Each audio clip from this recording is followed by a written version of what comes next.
Okay, അപ്പോൾ നമുക്ക് എന്ത് ക്ലാസ് സ്റ്റാർട്ട് ചെയ്യാം.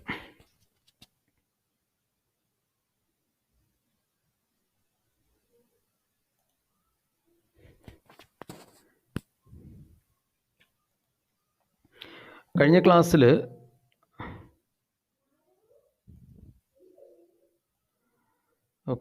ക്ലാസ്സിൽ നമ്മൾ പ്രൊമോട്ടറുടെ പൊസിഷൻ, അതുപോലെ ഇൻകോർപ്പറേഷൻ അല്ലെ, ഇൻകോർപ്പറേഷൻ വെച്ചാൽ രജിസ്ട്രേഷൻ, അതുമായി ബന്ധപ്പെട്ട് സമർപ്പിക്കേണ്ട ഡോക്യുമെൻറ്റ്സ്, അതുപോലെ certificate of incorporation. Certificate of incorporation എന്ന് വെച്ച് എന്താണെന്ന് നമ്മൾ പഠിച്ചു അല്ലേ. ഒരു കമ്പനിയെ സംബന്ധിച്ചോളം കമ്പനിയുടെ ജനന സർട്ടിഫിക്കറ്റാണ് സർട്ടിഫിക്കറ്റ് ഓഫ് ഇൻകോർപ്പറേഷൻ അല്ലേ. എന്നാണോ ഒരു കമ്പനി രജിസ്റ്റർ ചെയ്യുന്നത് അന്ന് മുതൽ കമ്പനി എന്ന് പറയുന്ന ഒരു പർട്ടിക്കുലർ നെയിമിലുള്ള ഒരു കമ്പനി എന്ത് ചെയ്യുന്നു, ലീഗലായിട്ട് നിലവിൽ വരികയാണ്. അപ്പോൾ നിയമപരമായിട്ട്. അപ്പോൾ അതിൻ്റെ എൻറ്റിറ്റി എന്ന് പറയുന്നത് പൂർണ്ണമായിട്ടും ലീഗലിയാണ്. നിയമപരമായിട്ട് രൂപീകരിക്കുന്ന അല്ലെങ്കിൽ ജനിപ്പിക്കപ്പെടുന്ന ഒരു കമ്പനി അവസാനിക്കുന്നതും ത്രൂ ലീഗൽ ആക്ടിവിറ്റീസ് അല്ലേ, ലീഗൽ പ്രൊസീജിയേഴ്സിലൂടെ ആയിരിക്കും. ഓക്കെ, അപ്പോൾ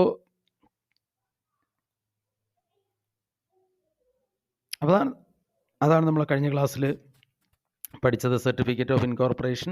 അതുപോലെ സർട്ടിഫിക്കറ്റ് ഓഫ് ഇൻകോർപ്പറേഷൻ കിട്ടുന്നതുകൊണ്ടുള്ള എഫക്റ്റ്. അപ്പോൾ ഇന്ന് നമുക്ക് പഠിക്കേണ്ടത് ക്യാപിറ്റൽ സബ്സ്ക്രിപ്ഷൻ. നമുക്കറിയാം, ഒരു പ്രൈവറ്റ് കമ്പനിയെ സംബന്ധിച്ചിടത്തോളം ആദ്യത്തെ 2 സ്റ്റെപ്പ് മാത്രം അവർ ഫോളോ ചെയ്താൽ മതി, പ്രൊമോഷനും ഇൻകോർപ്പറേഷനും. എന്നാൽ ഒരു പബ്ലിക് കമ്പനിയെ സംബന്ധിച്ചിടത്തോളം മൂന്നാമത്തെ സ്റ്റെപ്പായ ക്യാപിറ്റൽ സബ്സ്ക്രിപ്ഷൻ അല്ലെങ്കിൽ സബ്സ്ക്രിപ്ഷൻ ഓഫ് ക്യാപിറ്റൽ എന്ന് പറയുന്ന ആ ഒരു സ്റ്റേജിലൂടെ കടന്നാൽ മാത്രമേ അവർക്ക് കമ്പനി എന്ത് ചെയ്യാൻ പറ്റുള്ളൂ, സ്റ്റാർട്ട് ചെയ്യാൻ പറ്റുള്ളൂ, പ്രവർത്തനങ്ങൾ ആരംഭിക്കാൻ സാധിക്കുകയുള്ളൂ. എന്ന് വെച്ച് കഴിഞ്ഞാൽ മൂന്നാമത്തെ ഘട്ടം കൂടെ കഴിയുമ്പോൾ പബ്ലിക് കമ്പനിക്ക് രജിസ്ട്രാർ എന്ത് നൽകും, certificate of commencement of business നൽകും. അപ്പോൾ പബ്ലിക് കമ്പനിക്ക് എന്ത് ചെയ്യാം, ബിസിനസ് സ്റ്റാർട്ട് ചെയ്യാം. പക്ഷേ പ്രൈവറ്റ് കമ്പനിയാണെങ്കിൽ ആ പ്രശ്നമില്ല. ആദ്യത്തെ 2 ഘട്ടം കഴിയുമ്പോൾ തന്നെ അവർക്ക് എന്ത് നൽകും, സർട്ടിഫിക്കറ്റ് ഓഫ് ഇൻകോർപ്പറേഷൻ രജിസ്ട്രാർ നൽകും. അപ്പോൾ പ്രൈവറ്റ് കമ്പനിക്ക് എന്ത് ചെയ്യാം, ബിസിനസ് സ്റ്റാർട്ട് ചെയ്യാം. അപ്പോൾ പ്രൈവറ്റ് കമ്പനിക്ക് ഒത്തിരി ഇളവുകളുണ്ട് അല്ലേ, ഒത്തിരി ഇളവുകളുണ്ട്. അതിൽ ഒരു ഇളവാണ് ഇപ്പോൾ പറയുന്നതാണ്. പ്രൈവറ്റ് കമ്പനിക്ക്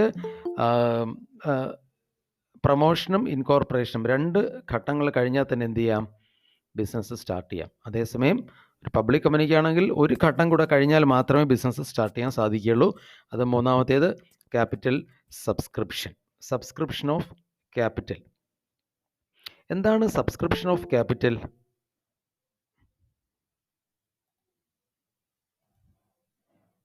ഒരു പബ്ലിക് കമ്പനിയെ സംബന്ധിച്ചിടത്തോളം കമ്പനി രൂപീകരിക്കുന്നതിലേക്ക് വേണ്ടിയും ഒക്കെ ആവശ്യമായിട്ടുള്ള തുക അവർ കണ്ടെത്തുന്നത് പൊതുജനങ്ങളിൽ നിന്നുമാണ്. എങ്ങനെയാണ് പൊതുജനങ്ങളിൽ നിന്നും കണ്ടെത്തുന്നത്? ഷെയർ ഇഷ്യൂ ചെയ്യുന്നതിലൂടെ. പബ്ലിക്കിന് ഷെയർ ഇഷ്യൂ ചെയ്യുന്നതിലൂടെയാണ് പബ്ലിക് കമ്പനി പൈസ കണ്ടെത്തുന്നത്. നമുക്കറിയാം, മെമ്മോറാണ്ടം പഠിച്ചപ്പോൾ അതിൽ നമ്മൾ ക്യാപിറ്റൽ ക്ലോസ് എന്ന് പറഞ്ഞൊരു ക്ലോസ് പഠിച്ചു. അപ്പോൾ ക്യാപിറ്റൽ ക്ലോസിൽ എന്താണ് പറഞ്ഞിരിക്കുന്നത്, ആ കമ്പനിയുടെ മാക്സിമം എമൗണ്ട് ഓഫ് ക്യാപിറ്റൽ അല്ലെ ഓതറൈസ്ഡ് ക്യാപിറ്റൽ, കമ്പനിക്ക് വിവിധ മാർഗങ്ങളിൽ കൂടെ ശേഖരിക്കാൻ പറ്റുന്ന പരമാവധി എമൗണ്ട്, ആ പറഞ്ഞിരിക്കുന്ന തുക എത്രയാണോ പരമാവധി ആ തുക മാത്രമേ കമ്പനിക്ക് കളക്ട് ചെയ്യാനുള്ള അധികാരമുള്ളൂ. അത് പ്രത്യേകം ശ്രദ്ധിക്കേണ്ട ഒരു കാര്യമാണ്. ഓതറൈസ്ഡ് ക്യാപിറ്റൽ എത്രയാണോ മാക്സിമം അത്രേ കമ്പനിക്ക് കളക്ട് ചെയ്യാൻ പറ്റുകയുള്ളൂ. അപ്പോൾ ക്യാപിറ്റൽ സബ്സ്ക്രിപ്ഷൻ എന്ന് പറയുന്ന മൂന്നാമത്തെ ഘട്ടത്തിൽ ഒരു പബ്ലിക് കമ്പനിയാണ് ചെയ്യേണ്ടത്. അപ്പോൾ ഒരു പബ്ലിക് കമ്പനി അവർക്ക് ആവശ്യമായിട്ടുള്ള പൈസ അല്ലേ,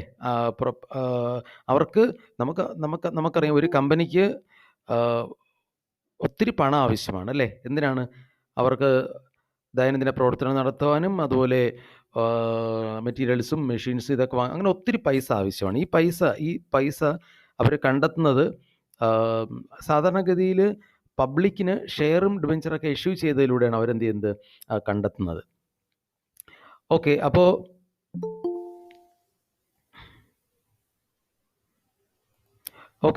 അപ്പോൾ നമുക്ക് മൂന്നാമത്തത് പഠിക്കാം.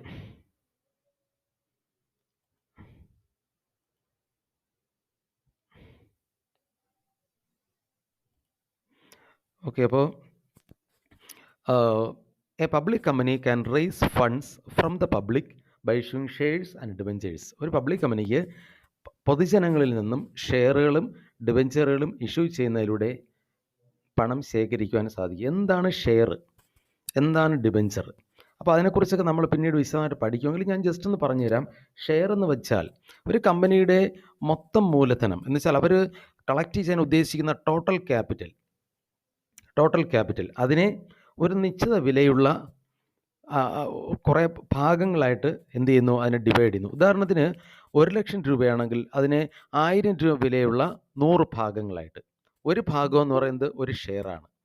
അപ്പോൾ ഷെയർ വാങ്ങിക്കുന്ന ആൾ കമ്പനിയുടെ ഉടമസ്ഥനായിട്ട് മാറുന്നു. അതാണ്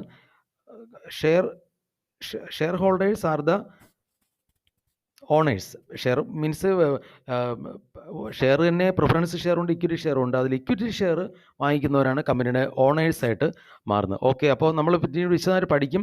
അപ്പോൾ എന്താണ് ഷെയർ എന്നുള്ളത്? കമ്പനിയുടെ മൊത്തം മൂലധനത്തെ എന്ത് ചെയ്യുന്നു, വിവിധ ഭാഗങ്ങളെ ഡിവൈഡ് ചെയ്യുന്നു. അതിൻ്റെ ഒരു ഭാഗമാണ് ഒരു ഷെയർ എന്ന് പറയുന്നത്. Okay, following are the steps required for raising funds from the public. ഈ ഒരു പബ്ലിക് കമ്പനിക്ക് പൊതുജനങ്ങളിൽ നിന്നും പൈസ അങ്ങ് വെറുതെ കളക്ട് ചെയ്യാനൊന്നും പറ്റില്ല. കുറേ പ്രൊസീജിയേഴ്സ് ഉണ്ട്. ആ പ്രൊസീജിയേഴ്സ്, ആ നടപടിക്രമങ്ങൾ അനുസരിച്ച് മാത്രമേ പബ്ലിക്കിൽ നിന്ന് അവർക്ക് എന്ത് ചെയ്യാൻ പറ്റുള്ളൂ, പൈസ കളക്ട് ചെയ്യാൻ പറ്റുള്ളൂ. എന്തൊക്കെയാണ് ആ പ്രൊസീജിയേഴ്സ്? ഒന്ന്, അപ്പോൾ ഈ താഴത്തിരിക്കുന്ന ഈ 6 ഘട്ടങ്ങളും ഈ 6 നടപടിക്രമങ്ങളും ഫോളോ ചെയ്തതിന് ശേഷം മാത്രമേ ഒരു പബ്ലിക് കമ്പനിക്ക് പൊതുജനങ്ങളിൽ നിന്നും പണം കളക്ട് ചെയ്യാൻ പറ്റുകയുള്ളൂ. പണം കളക്ട് ചെയ്യുന്നത് എങ്ങനെയാണ്? അവർക്ക് ഷെയർ ഇഷ്യൂ ചെയ്യും. ഷെയർ അവരെ എങ്ങനെയാണ് ഷെയർ ഇഷ്യൂ ചെയ്യുന്നത്? അതിനും ഒത്തിരി കാര്യങ്ങളുണ്ട് അല്ലേ? ഷെയർ അതൊക്കെ നമ്മൾ പിന്നെ പഠിക്കും. ഓക്കെ, അപ്പോൾ ഷെയർ ഇഷ്യൂ ചെയ്താണ് ഒന്നാമത്തത്. അപ്പോൾ പബ്ലിക്കിൽ നിന്ന് ഫണ്ട് റേസ് ചെയ്യുന്നതിലേക്ക് വേണ്ടി ആവശ്യമായിട്ടുള്ള ഘട്ടങ്ങളെന്ന് പറയുന്നത്, ഒന്ന് സെബി അപ്രൂവൽ. എന്താണ് സെബി എന്ന് പറയുന്നത്? Securities and exchange board of India. ഇന്ത്യക്കകത്തുള്ള സ്റ്റോക്ക് എക്സ്ചേഞ്ചുകളുടെ പ്രവർത്തനങ്ങളെല്ലാം നിയന്ത്രിക്കുന്ന ഒരു ബോർഡാണ്, അല്ലെ ഒരു സ്ഥാപനമാണ് സെബി എന്ന് പറയുന്നത്. Approval from securities and exchange board of India. അപ്പോൾ അവരുടെ നിന്ന് ഒരു അംഗീകാരം, അപ്രൂവൽ വാങ്ങിക്കണം. ഞങ്ങൾ പബ്ലിക്കിൽ നിന്ന് ഫണ്ട് ഇത്രയും തുക കളക്ട് ചെയ്യാൻ പോവുകയാണ്, ഒരു ഷെയറിൻ്റെ വില ഇത്ര രൂപയാണ് എന്ന് നമ്മൾ ആരെ അറിയിക്കണം? സെബി അറിയിക്കണം. അപ്പോൾ അവരിൽ നിന്ന് നമുക്ക് പ്രൊസീഡ് ചെയ്യാനുള്ള അപ്രൂവൽ ആവശ്യമുണ്ട്. അപ്പോൾ അതാണ് ഒന്നാമത്തെ ഘട്ടം. അപ്പോൾ ഒന്നാമത്തെ ഘട്ടം എന്ന് പറയുന്നത്, ഒരു കമ്പനി ഒരു പബ്ലിക് കമ്പനിക്ക് ഷെയറുകളും ഡിബെഞ്ചറുകളും ഇഷ്യൂ ചെയ്യണമെങ്കിൽ അവർ കുറച്ച് സ്റ്റെപ്സ് ഫോളോ ചെയ്യേണ്ടതായിട്ടുണ്ട്. അതിൽ ഒന്നാമത്തെ കാര്യം എന്ന് പറയുന്നത് സെബിയുടെ അപ്രൂവൽ വാങ്ങിക്കണം. അപ്പോൾ അതാണ് approval from securities and exchange board of India. സെബിയുടെ ഫുൾ ഫോം ചിലപ്പോൾ 1 മാർക്കിന് ചോദിക്കാം. Approval from securities and exchange board of India is the regulatory authority. നിയന്ത്രിക്കുന്ന അധികാരി അല്ലേ in India is to be obtained for raising funds from the public. പബ്ലിക്കിൽ നിന്ന് funds collect ചെയ്യുന്നതിലേക്ക് വേണ്ടി സെബിയുടെ അപ്രൂവൽ വാങ്ങിച്ചിന്. 2, ഫയലിംഗ് ഓഫ് പ്രോസ്പെക്ടസ്. എന്താണ് പ്രോസ്പെക്ടസ് എന്ന് പറയുന്നത്? പ്രോസ്പെക്ടസ് ഉണ്ട്, statement in lieu of prospectus. വളരെ ഇമ്പോർട്ടൻ്റ് ആയിട്ടുള്ള 2 ഡോക്യുമെൻറ്റ്സ് ആണ് പ്രോസ്പെക്ടസ്. എന്താണ് പ്രോസ്പെക്ടസ്? പ്രോസ്പെക്ടസ് എന്ന് വെച്ച് കഴിഞ്ഞാൽ ഒരു നോട്ടീസോ ഒരു സർക്കുലറോ അതൊരു ക്ഷണക്കത്താണ്. ആർക്ക് കൊടുക്കുന്നതാണ്? ഒരു കമ്പനി പബ്ലിക്കിന് അല്ലേ. കമ്പനി പ്രോസ്പെക്ടസ് ഒക്കെ തയ്യാറാക്കുന്നത് സാധാരണ ഇതിൽ പ്രൊമോട്ടറായിരിക്കും തയ്യാറാക്കുന്നത്. നമുക്കറിയാം, നമ്മളൊരു സ്കൂളിൽ +1 അപേക്ഷയ്ക്ക് അല്ലെങ്കിൽ നമ്മളിപ്പോൾ എന്ത് ഒരു കാര്യത്തിൽ ഒരു പ്രോസ്പെക്ടസ് അവിടെ കാണും. ഒരു ട്യൂട്ടോറിയൽ നമ്മളിപ്പോൾ ആദ്യമായിട്ട് പോകുമ്പോഴേ അവർക്കൊരു പ്രോസ്പെക്ടസ് കാണും. ആ പ്രോസ്പെക്ടസിൽ എന്തായിരിക്കും പറഞ്ഞിരിക്കുന്നത്? ഒരു ഇത് +1 അഡ്മിഷൻ്റെ കാര്യമാണെങ്കിൽ അതിൻ്റെ പ്രോസ്പെക്ടസ് ആണെങ്കിൽ +1 അഡ്മിഷനുമായി ബന്ധപ്പെട്ട എല്ലാ കാര്യങ്ങളും അതിൽ പറഞ്ഞിരിക്കും അല്ലേ. സ്ഥാപനത്തിൻ്റെ പേര്, എന്തൊക്കെ കോഴ്സുകളുണ്ട്, ഏതിനൊക്കെ ഇവിടെ അപ്ലൈ ചെയ്യാൻ സാധിക്കും, ഇങ്ങനെയുള്ള എല്ലാ കാര്യങ്ങളും അതിൽ കാണും. അതുപോലെ തന്നെ ഒരു കമ്പനിയുടെ പ്രോസ്പെക്ടസ് ആകുമ്പോൾ കമ്പനിയുടെ കുറിച്ചുള്ള എല്ലാ കാര്യങ്ങളും ആ പ്രോസ്പെക്ടസിൽ ഉള്ള കാര്യങ്ങൾ വായിച്ചായിരിക്കും പൊതുജനങ്ങൾ ആ കമ്പനിയുടെ ഷെയർ വാങ്ങിക്കാൻ ചിലപ്പോൾ ഇറങ്ങുന്നത്. അപ്പോൾ പ്രോസ്പെക്ടസിൽ പറഞ്ഞിരിക്കുന്ന കാര്യങ്ങൾ ഒരിക്കലും ഇല്ലാത്ത കാര്യങ്ങൾ പറയാൻ പാടില്ല. ആ കമ്പനിയെക്കുറിച്ചുള്ള വസ്തുതകളാണ് പ്രോസ്പെക്ടസിൽ ഉൾപ്പെടുത്തിയിരിക്കുന്നത്. അപ്പോൾ പൊതുജനങ്ങൾ ആ പ്രോസ്പെക്ടസ് വായിക്കുകയും ആ കമ്പനിയുടെ പ്രവർത്തനങ്ങൾ നല്ല രീതിയിൽ നടക്കുന്നു എന്നൊരു തോന്നൽ, അല്ലേ, കമ്പനിയുടെ പ്രവർത്തനങ്ങൾ നല്ല രീതിയിൽ നടക്കുന്നുണ്ടെന്നല്ല, എന്താണ്, കമ്പനി ഇന്ന ഇന്ന കാര്യങ്ങൾ ചെയ്യാനാണ് ഞങ്ങൾ ഉദ്ദേശിക്കുന്നത് എന്നൊക്കെ പറഞ്ഞു പിടിച്ച ആൾക്കാർക്ക് എന്ത് ചെയ്യുന്നു, ആ കമ്പനി നിലവിൽ വന്നു കഴിഞ്ഞാൽ നല്ല ഇതായിരിക്കും എന്നുള്ളൊരു തോന്നൽ ആൾക്കാർക്കുണ്ടാവും, അല്ലേ. അപ്പോൾ എന്ത് ചെയ്യുന്നു, ആൾക്കാർ ആ കമ്പനിയുടെ ഷെയർ വാങ്ങിക്കാൻ അവരെന്ത് ചെയ്യുന്നു, മുന്നിട്ടിറങ്ങും. അപ്പോൾ അത് ഓക്കെ. അപ്പോൾ രണ്ടാമത്തേതെന്ന് പറഞ്ഞാൽ പ്രോസ്പെക്ടസ് ഫയൽ ചെയ്യുക. ആരെടുത്ത് ഫയൽ ചെയ്യണം? രജിസ്ട്രാർ അടുത്ത്, അല്ലേ. ഇത് പ്രോസ്പെക്ടസ് തയ്യാറാക്കി സമർപ്പിക്കണം. പ്രോസ്പെക്ടസിൽ എല്ലാ കാര്യങ്ങളും ഉൾപ്പെടുത്തിയിരിക്കും. A copy of prospectus or statement in lieu of prospectus. എന്താണ് statement in lieu of prospectus? പ്രോസ്പെക്ടസിൻ്റെ ഒരു പ്രത്യേകത, പബ്ലിക് കമ്പനിക്ക് മാത്രമേ പ്രോസ്പെക്ടസ് ഇഷ്യൂ ചെയ്യാൻ പറ്റുകയുള്ളൂ. പ്രൈവറ്റ് കമ്പനിക്ക് പറ്റില്ല, അവർക്ക് അതിൻ്റെ ആവശ്യമില്ല. ഓക്കെ. അപ്പോൾ പ്രോസ്പെക്ടസ് എന്ന് വെച്ച് കഴിഞ്ഞാൽ പൊതുജനങ്ങൾക്ക് ഒരു കമ്പനി നൽകുന്ന ഒരു ഇൻവിറ്റേഷൻ ലെറ്ററാണ്. എന്ന് വെച്ച് കഴിഞ്ഞാൽ ഞങ്ങൾ ഇഷ്യൂ ചെയ്യുന്ന ഷെയർ നിങ്ങൾ വാങ്ങിക്കണം. നമ്മൾ കല്യാണത്തിന് ക്ഷണക്കത്ത് കൊടുക്കുമല്ലോ, അല്ലേ, വീട്ടിൽ കൊണ്ട് കൊടുക്കും. എന്താണ്, ഇന്ന ദിവസം ഇന്നയാളുടെ കല്യാണമാണ്, നിങ്ങൾ വരണം. അതാണല്ലോ നമ്മൾ, അതുപോലെയുള്ള ഒരു ഇൻവിറ്റേഷൻ ലെറ്ററാണ് ഒരു കമ്പനിയുടെ പ്രോസ്പെക്ടസ്, കമ്പനി ഇഷ്യൂ ചെയ്യുന്ന പ്രോസ്പെക്ടസ്. ആ പ്രോസ്പെക്ടസിൽ എന്താണ് പറഞ്ഞിരിക്കുന്നത്? ഇന്ന ഇന്ന സവിശേഷതകൾ നമ്മുടെ സ്ഥാപനത്തിൽ ഉണ്ടായിരിക്കും, അപ്പം നിങ്ങൾ ദയവായി ഞങ്ങളുടെ ഷെയർ വാങ്ങിക്കണം എന്നുള്ള ഒരു വാങ്ങിക്കാൻ വേണ്ടിയുള്ള ഒരു ക്ഷണക്കത്താണ് പ്രോസ്പെക്ടസിലുള്ളത്. പബ്ലിക് കമ്പനിക്ക് മാത്രമേ അത് ഇഷ്യൂ ചെയ്യാൻ പറ്റുകയുള്ളൂ. ഇനി ഒരു പബ്ലിക് കമ്പനി അവർ പൊതുജനങ്ങളിൽ നിന്നും പൈസ കളക്ട് ചെയ്യാൻ ആഗ്രഹിക്കുന്നില്ല. അതിന് പകരം കുറച്ച് വ്യക്തികളിൽ നിന്ന് മാത്രമായി അവർ പൈസ കളക്ട് ചെയ്ത് ബിസിനസ് തുടങ്ങാൻ പോവുകയാണ്. അപ്പോൾ പിന്നെ അവർ പ്രോസ്പെക്ടസ് ഇഷ്യൂ ചെയ്യേണ്ട ആവശ്യമില്ല. പക്ഷേ അവർ അതിന് പകരമായിട്ട് ഒരു സ്റ്റേറ്റ്മെൻറ്റ് രജിസ്ട്രാർ എടുത്ത് സമർപ്പിക്കണം. അതാണ് statement in lieu of prospectus. Lieu of എന്ന് വെച്ചാൽ അതിൻ്റെ അർത്ഥം, ഇൻ ലിeu എന്ന് വെച്ചാൽ അതിൻ്റെ അർത്ഥം പകരം എന്നാണ്. പ്രോസ്പെക്ടസിന് പകരമുള്ള ഒരു സ്റ്റേറ്റ്മെൻറ്റ്. അപ്പോൾ ഈ ഒരു പബ്ലിക് കമ്പനി ഈ രണ്ട് സ്റ്റേറ്റ്മെൻറ്റിൽ ഏതെങ്കിലും ഒന്ന് നിർബന്ധമായിട്ടും രജിസ്ട്രാർ അടുത്ത് സമർപ്പിച്ചിരിക്കണം. Okay. A copy of prospectus or statement in lieu of prospectus must be filed with the registrar of companies. മൂന്നാമത്തത് appointment of bankers, brokers and underwriters. Bankers ആരാണ്? ഈ ബാങ്കർ എന്ന് വെച്ച് കഴിഞ്ഞാൽ നമുക്കറിയാം, ഈ ഷെയറിൻ്റെ പൈസ കമ്പനി ഒരു പബ്ലിക് കമ്പനി അവർക്ക് ആവശ്യമായിട്ടുള്ള പൈസ കളക്ട് ചെയ്യുന്നത് ഷെയറുകളും ഡിബഞ്ചറുകളും ഇഷ്യൂ ചെയ്താണ് എന്ന് ഞാൻ നേരത്തെ പറഞ്ഞു, അല്ലേ. അപ്പോൾ ആരാണ് ഈ ബാങ്കർ, ആരാണ് ബ്രോക്കർ, ആരാണ് under writers? Company share issue ചെയ്യുമ്പോൾ, കമ്പനി പൈസ കളക്ട് ചെയ്യുന്നതിലേക്ക് വേണ്ടി ഷെയർ ഇഷ്യൂ ചെയ്യുമ്പോൾ അതിൻ്റെ ആപ്ലിക്കേഷൻ, അല്ലേ, ആപ്ലിക്കേഷൻ മണി റിസീവ് ചെയ്യുന്ന, ആപ്ലിക്കേഷൻ ഇഷ്യൂ ചെയ്യുന്നതെല്ലാം ഏതെങ്കിലും ഒരു ബാങ്ക് മുഖേന ആയിരിക്കണം. അങ്ങനെയാണ്, ബാങ്ക് മുഖേനയാണ് പൈസയൊക്കെ കളക്ട് ചെയ്യുന്നത്. ഈ ഷെയറിൻ്റെ പൈസയൊക്കെ സാധാരണഗതിയിൽ കമ്പനി കളക്ട് ചെയ്യുന്നത് നേരിട്ടല്ല, ഏതെങ്കിലും ഒരു ബാങ്ക് മുഖേന ആയിരിക്കണം. അപ്പോൾ ആ ബാങ്കിനെ ഫിക്സ് ചെയ്യണം. അതാണ് ഒന്നാമത്തെ കാര്യം, അപ്പോയിൻമെൻറ്റ് ഓഫ് ബാങ്കേഴ്സ്. ഏത് ബാങ്കാണെന്നുള്ളത് അത് നമ്മൾ നിശ്ചയിക്കണം. രണ്ടാമത്തെ കാര്യം ബ്രോക്കേഴ്സ്. ആരാണ് ബ്രോക്കർ? കമ്പനിക്ക് നേരിട്ട് ഒരു കാര്യത്തിൽ ഇടപെടുന്നില്ല, ഒരു ഇടനിലക്കാരൻ, അല്ലേ. എന്ന് വെച്ച് കഴിഞ്ഞാൽ ആൾക്കാരെ ഷെയർ വാങ്ങിക്കുന്നതിലേക്ക് വേണ്ടി മോട്ടിവേറ്റ് ചെയ്യാൻ, അല്ലെ, അവരെ പ്രോത്സാഹിപ്പിക്കാൻ, അല്ലേ, എന്ന് വെച്ച് കഴിഞ്ഞാൽ കമ്പനിയെയും ആൾക്കാരെ തമ്മിൽ ബന്ധിപ്പിക്കുന്ന ഒരു ഇടനിലക്കാരൻ. ഷെയർ ഇഷ്യൂ ചെയ്യുന്ന ബന്ധപ്പെട്ട പല കാര്യങ്ങളിലും കമ്പനി ഹെൽപ്പ് ചെയ്യുന്നതിലേക്ക് വേണ്ടി ഒരാൾ ആവശ്യമാണ്. അതാണ് ബ്രോക്കേഴ്സ്. അപ്പോൾ ബ്രോക്കർമാരെ അപ്പോയിൻറ്റ് ചെയ്യണം. And under writers. ആരാണ് അണ്ടർ റൈറ്റേഴ്സ് എന്ന് വെച്ച് കഴിഞ്ഞാൽ ഒരു പ്രധാനപ്പെട്ട ഒരു കാര്യമുള്ളത്, കമ്പനി എന്ത് ചെയ്യുന്നു, പ്രോസ്പെക്ടസ് ഒക്കെ എന്ത് ചെയ്തു, ഇഷ്യൂ ചെയ്തു. ഷെയർ ഇന്ന ദിവസമാണ് ലാസ്റ്റ് ഡേറ്റ്, ഒരു ദിവസം വെച്ചിട്ടുണ്ട്, മാർച്ച് 31. അപ്പോൾ അന്നാണ് ലാസ്റ്റ് ഡേറ്റ്, അന്ന് വരെ അന്നാണ് അപേക്ഷിക്കാനുള്ള ലാസ്റ്റ് ഡേറ്റ്. അപ്പോൾ എന്ത് ചെയ്യുന്നു, ആവശ്യമുള്ള ആൾക്കാർ ബാങ്കിൽ പോയി പൈസ അവിടെ കൊടുത്ത് അവിടെ നിന്ന് എന്ത് ചെയ്തു, എൻ്റെ ആപ്ലിക്കേഷനൊക്കെ വാങ്ങി എല്ലാവരും. അപ്പോൾ ഫസ്റ്റ് ഘട്ടം കഴിഞ്ഞു. അപ്പോൾ ഒരു പ്രധാനപ്പെട്ട കാര്യം, കമ്പനി 10,000 ഷെയറാണ് ഇഷ്യൂ ചെയ്തത്. പക്ഷേ ലാസ്റ്റ് ഡേറ്റ് ആയപ്പോഴും 8,000 ഷെയർ മാത്രമേ 8,000 ഷെയറിലേക്ക് മാത്രമേ ആൾക്കാർ സബ്സ്ക്രൈബ് ചെയ്തിട്ടുള്ളൂ, എന്ന് വെച്ച് കഴിഞ്ഞാൽ അപേക്ഷ കൊടുത്തിട്ടുള്ളൂ. ബാക്കി 2,000 ഷെയർ ബാക്കിയിരിക്കുകയാണ്. അപ്പോൾ കമ്പനി റൂൾ അനുസരിച്ച് 90%, 90% ഷെയറിലേക്ക് വേണ്ടിയെങ്കിലും പബ്ലിക് സബ്സ്ക്രൈബ് ചെയ്താൽ മാത്രമേ ഇതുമായി പ്രൊസീഡ് ചെയ്യാൻ പറ്റുകയുള്ളൂ. എന്ന് വെച്ച് കഴിഞ്ഞാൽ കമ്പനി ഇപ്പോൾ ഷെയർ ഇഷ്യൂ ചെയ്താണല്ലോ പൈസ കളക്ട് ചെയ്യുന്നത്. പക്ഷേ കമ്പനിയുടെ 10,000 ഷെയർ ഇഷ്യൂ ചെയ്യുമ്പോൾ കുറഞ്ഞത് 90%, അപ്പോൾ 9,000 ഷെയറിലത്തേക്കെങ്കിലും ആൾക്കാർ സബ്സ്ക്രൈബ് ചെയ്തിരിക്കണം, അല്ലെങ്കിൽ അപേക്ഷിച്ചിരിക്കണം. 9,000 ഷെയറിന് കുറവാണ് അപേക്ഷിച്ചിരിക്കുന്നത് ഉണ്ടെങ്കിൽ കമ്പനി എന്ത് ചെയ്യണം? കമ്പനിക്ക് അതുമായി പ്രൊസീഡ് ചെയ്യാൻ പറ്റില്ല. കാര്യം 90% ആൾക്കാർ സബ്സ്ക്രൈബ് ചെയ്യാത്തതുകൊണ്ട് പ്രൊസീഡ് ചെയ്യാൻ പറ്റില്ല. അപ്പോൾ കമ്പനി എന്ത് ചെയ്യണം?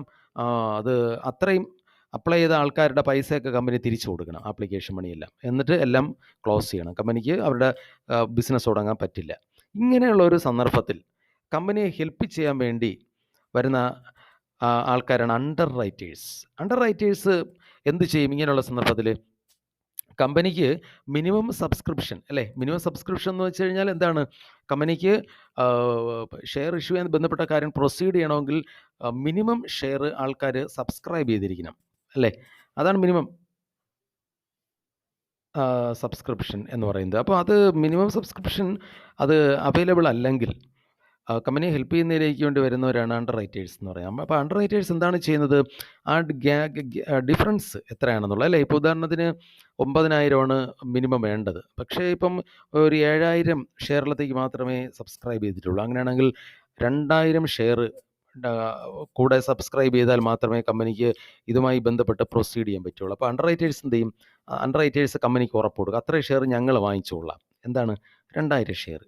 ഇപ്പോൾ 2,000 ഷെയർ അണ്ടർ റൈറ്റേഴ്സ് വാങ്ങിക്കുമ്പോൾ കമ്പനിക്ക് ഇപ്പോൾ എത്രയായി? 9,000 ഷെയറിലത്തേക്ക് സബ്സ്ക്രൈബ് ചെയ്ത് കഴിഞ്ഞു. അപ്പോൾ കമ്പനിക്ക് എന്ത് ചെയ്യാം? അതുമായി മുന്നോട്ട് പോകാം. അപ്പോൾ അണ്ടർ റൈറ്റേഴ്സ് ഈ ഒരു റിസ്ക് ഏറ്റെടുക്കുകയാണ്, അല്ലേ?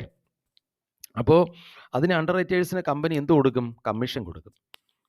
ഓക്കെ, അപ്പോൾ നമ്മൾ ഇപ്പോൾ പഠിച്ചുകൊണ്ടിരിക്കുന്നത് ക്യാപിറ്റൽ സബ്സ്ക്രിപ്ഷൻ എന്നുള്ള പോയിന്റിൽ പബ്ലിക്കിൽ നിന്ന് ഫണ്ട് റൈസ് ചെയ്യുന്നതിലേക്ക് വേണ്ടി ഫോളോ ചെയ്യേണ്ട സ്റ്റെപ്സാണ്. ഒന്ന്, സെബിയുടെ അപ്രൂവൽ വേണം, പ്രോസ്പെക്ടസ് ഫയൽ ചെയ്യണം,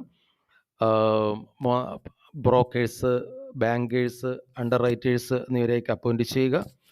4-മത്തത് മിനിമം സബ്സ്ക്രിപ്ഷൻ. മിനിമം സബ്സ്ക്രിപ്ഷനെ കുറിച്ച് ഞാൻ തൊട്ട് മുമ്പ് പറഞ്ഞതേ ഉള്ളൂ. അപ്പം 4-മത്തെ പോയിന്റ് എന്ന് പറയുന്നത് മിനിമം സബ്സ്ക്രിപ്ഷൻ നമ്മൾ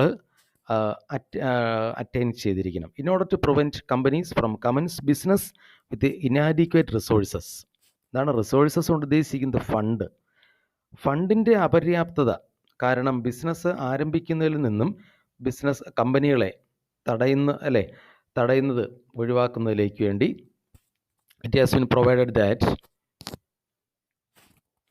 the company must receive application for a certain number of shares before going ahead with allotment of shares. അപ്പോൾ കമ്പനി എന്ന് വെച്ച് കഴിഞ്ഞാൽ ഇനാഡിക്വേറ്റ് റിസോഴ്സസുമായിട്ട് കമ്പനി ആരംഭിക്കുന്നത് തടയുന്നതിലേക്ക് വേണ്ടി കമ്പനി മസ്റ്റായിട്ടും ഒരു നിശ്ചിത ശതമാനം ഷെയറിലത്തേക്ക് അപേക്ഷ സ്വീകരിച്ചിരിക്കണം എന്നുള്ളൊരു നിബന്ധന കമ്പനീസ് ആക്റ്റിൽ വച്ചിട്ടുണ്ട്.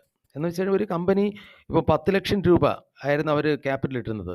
അപ്പോൾ 10 ലക്ഷം രൂപ അവർ ക്യാപിറ്റലാണ് അവർ കളക്ട് ചെയ്യണമെന്നാണ് ടാർഗറ്റ് ഇട്ടിരുന്നത്. കിട്ടിയത് 1 ലക്ഷം. അപ്പോൾ അവർ ഉദ്ദേശിച്ച ബിസിനസ് ചെയ്യാൻ പറ്റില്ല. അപ്പോൾ കമ്പനീസ് ആക്റ്റിൽ ഒരു ടാർഗറ്റ് അവർ വെച്ചിട്ടുണ്ട്. അങ്ങനെയാണ് 90%, അല്ലേ?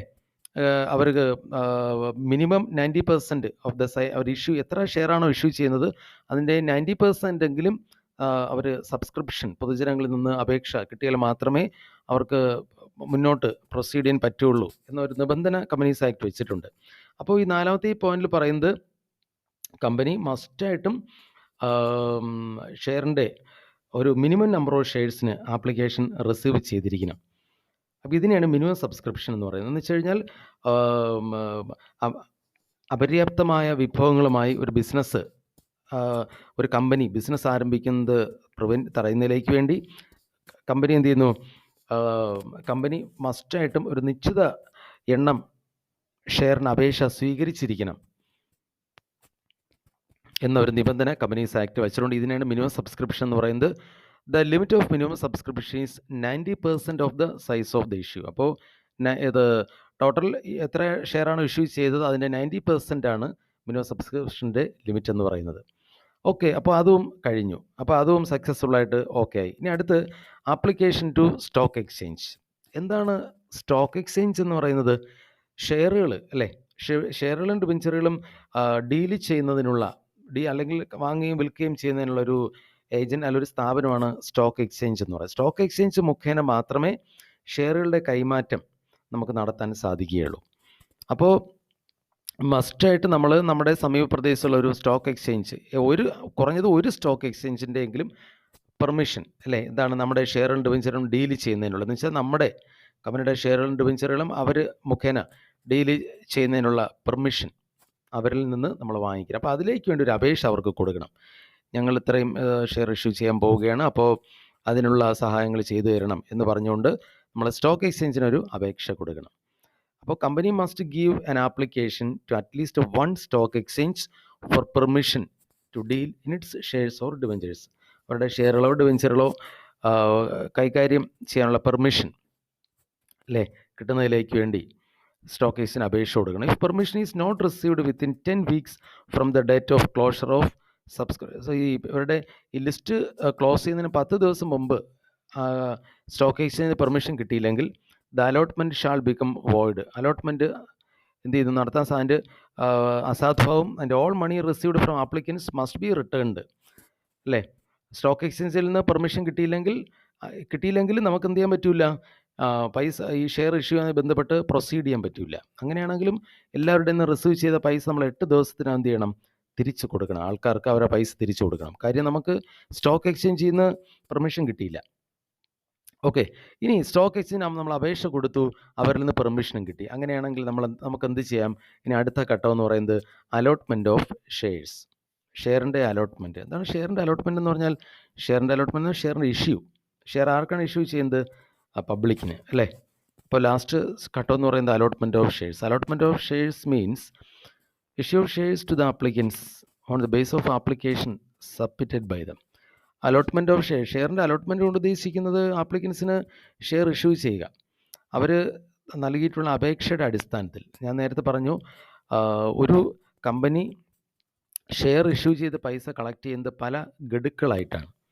ഉദാഹരണത്തിന് 10 രൂപ വിലയുള്ള ഒരു ഷെയറാണെങ്കിൽ, 10 രൂപ വിലയുള്ള ഒരു ഷെയറാണെങ്കിൽ അതിൻ്റെ ഒരു 2 രൂപ ആദ്യം ആപ്ലിക്കേഷൻ മണി. അപ്പോൾ ഈ പ്രോസ്പെക്ടസ് ഇഷ്യൂ ചെയ്യുമ്പോൾ അത് കാണുന്ന ആൾക്കാർക്ക് താല്പര്യമുള്ളവരാണെങ്കിൽ ആ പ്രോസ്പെക്ടസിൽ പറഞ്ഞിരിക്കും, ഷെയർ നിങ്ങൾക്ക് എടുക്കാൻ ആഗ്രഹമുണ്ടെങ്കിൽ നിങ്ങൾ ഇന്ന ബാങ്കിൽ ഇത്ര രൂപ ആപ്ലിക്കേഷൻ മണി അടച്ച് എന്ത് ചെയ്യണം, നിങ്ങളെ പേര് രജിസ്റ്റർ ചെയ്യണം എന്നതിൽ പറഞ്ഞിരിക്കും. അപ്പോൾ ആ താല്പര്യമുള്ളവർ ആ ബാങ്കിൽ പോയി ആപ്ലിക്കേഷൻ മണി അത്രയും രൂപ കൊടുത്ത് അവരുടെ ഡീറ്റെയിൽസ് കൊടുത്ത് ആപ്ലിക്കേഷൻ അതൊക്കെ പൂരിപ്പിച്ച് കൊടുത്ത് അവരുടെ പൈസയും കൊടുത്ത് അവരെന്ത് ചെയ്യുന്നു, അവരുടെ ഷെയർ അവർ ഉറപ്പാക്കും. എന്നിട്ട് അവരങ്ങ് പോകും. അപ്പോൾ ഇത് കഴിഞ്ഞതിന് ശേഷമാണ് ബാക്കിയുള്ള പ്രൊസീജിയേഴ്സൊക്കെ നടക്കുന്നത്. അപ്പോൾ എല്ലാം ഓക്കെ ആണ് എങ്കിൽ, എല്ലാവരുടെയും ഓക്കെ ആണെങ്കിൽ ഇനി അടുത്ത കാര്യം എന്ന് പറയുന്നത് ഷെയറിൻ്റെ അലോട്ട്മെൻറ്റ്. ഷെയറിൻ്റെ അലോട്ട്മെൻറ്റ് എന്ന് വെച്ചാൽ അപേക്ഷ നൽകിയിട്ടുള്ള ആൾക്കാർക്ക് എന്ത് ചെയ്യുക, ഷെയർ കൊടുക്കുക. ആദ്യം ആപ്ലിക്കേഷൻ മണി മാത്രമേ റിസീവ് ചെയ്തിട്ടുള്ളൂ അല്ല, അപ്പോൾ ഷെയർ ഒന്നും കൊടുത്തില്ല. അപ്പോൾ ഷെയറിൻ്റെ അലോട്ട്മെൻറ്റ് ആണ് അവസാനത്തെ ഘട്ടം. Allotment of shares means issue of shares to the applicants on the basis of application submitted by them. സമർപ്പിച്ചിട്ടുള്ള ആപ്ലിക്കേഷൻ അപേക്ഷയെ അടിസ്ഥാനമാക്കി അപേക്ഷകർക്ക് ഷെയർ ഇഷ്യൂ ചെയ്യുകയാണ് അടുത്ത ഘട്ടം എന്ന് പറയുന്നത്. Before allotment of shares, share allot ചെയ്യുന്നതിന് മുൻപ് it is to be assured that the company has received the minimum subscription. Minimum subscription company attend ചെയ്തിട്ടുണ്ടെന്ന് ഉറപ്പുവരുത്തണം ഷെയർ അലോട്ട്മെൻറ്റ് ചെയ്യുന്നതിന് മുമ്പ്. As per rules, allotment of shares is to be made within 120 days of the issue of prospectus issue ചെയ്ത് 120 ദിവസത്തിനകം allotment നടത്തിയിരിക്കണം എന്നാണ് rule. അപ്പോൾ ഇന്നത്തെ ക്ലാസ്സിൽ നമ്മൾ പഠിച്ചത് സബ്സ്ക്രിപ്ഷൻ അല്ലേ, പബ്ലിക്കിൽ നിന്ന് ഫണ്ട് റേസ് ചെയ്യുന്നതിലേക്ക് വേണ്ടി ഫോളോ ചെയ്യേണ്ട സ്റ്റെപ്സ്. ഒന്ന്, ഒരു കമ്പനിക്ക് വെറുതെ പോയി പൈസ കളക്ട് ചെയ്യാൻ പറ്റില്ല പബ്ലിക്കിൽ നിന്ന്. അതിന് ഒത്തിരി പ്രൊസീജിയേഴ്സ് ഉണ്ട്, ഒത്തിരി ഘട്ടങ്ങളുണ്ട്. ഒന്ന് സെബിയുടെ അപ്രൂവൽ വാങ്ങിക്കണം. രണ്ടാമത്തത് പ്രോസ്പെക്ടസ് രജിസ്ട്രാർ എടുത്ത് പ്രോസ്പെക്ടസ് സമർപ്പിക്കണം. നെക്സ്റ്റ് ബ്രോക്കേഴ്സ്, ബാങ്കേഴ്സ്, അണ്ടർറൈറ്റേഴ്സ് തുടർന്നുള്ള ആൾക്കാരെ അപ്പോയിൻറ്റ് ചെയ്യുക. മിനിമം സബ്സ്ക്രിപ്ഷൻ അറ്റൈൻ ചെയ്യുക. സ്റ്റോക്ക് എക്സ്ചേഞ്ചിൽ അപേക്ഷ കൊടുക്കുക. ഷെയറിൻ്റെ അലോട്ട്മെൻറ്റ്. അപ്പോൾ ഇത്രയും കാര്യങ്ങളാണ് അതിൽ വരുന്നത്. അപ്പോൾ ഇതിലിപ്പോൾ പറഞ്ഞ കാര്യങ്ങൾ നിങ്ങൾക്ക് മനസ്സിലായി കാണുമെന്ന് വിശ്വസിക്കുന്നു.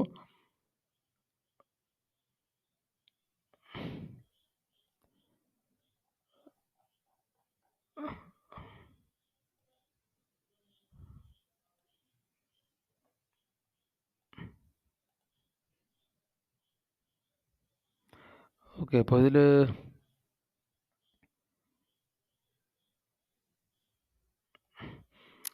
ഓക്കെ. അപ്പോൾ ഇന്നത്തെ ഇപ്പം പറഞ്ഞതിൽ എന്തെങ്കിലും ഡൗട്ട്സ് ഉണ്ടോ? അപ്പം സ്പീഡായിട്ട് കൂടിപ്പോയോ? എന്തെങ്കിലും ഡൗട്ട്സ് ഒക്കെ ഉണ്ടോ? എന്തെങ്കിലും?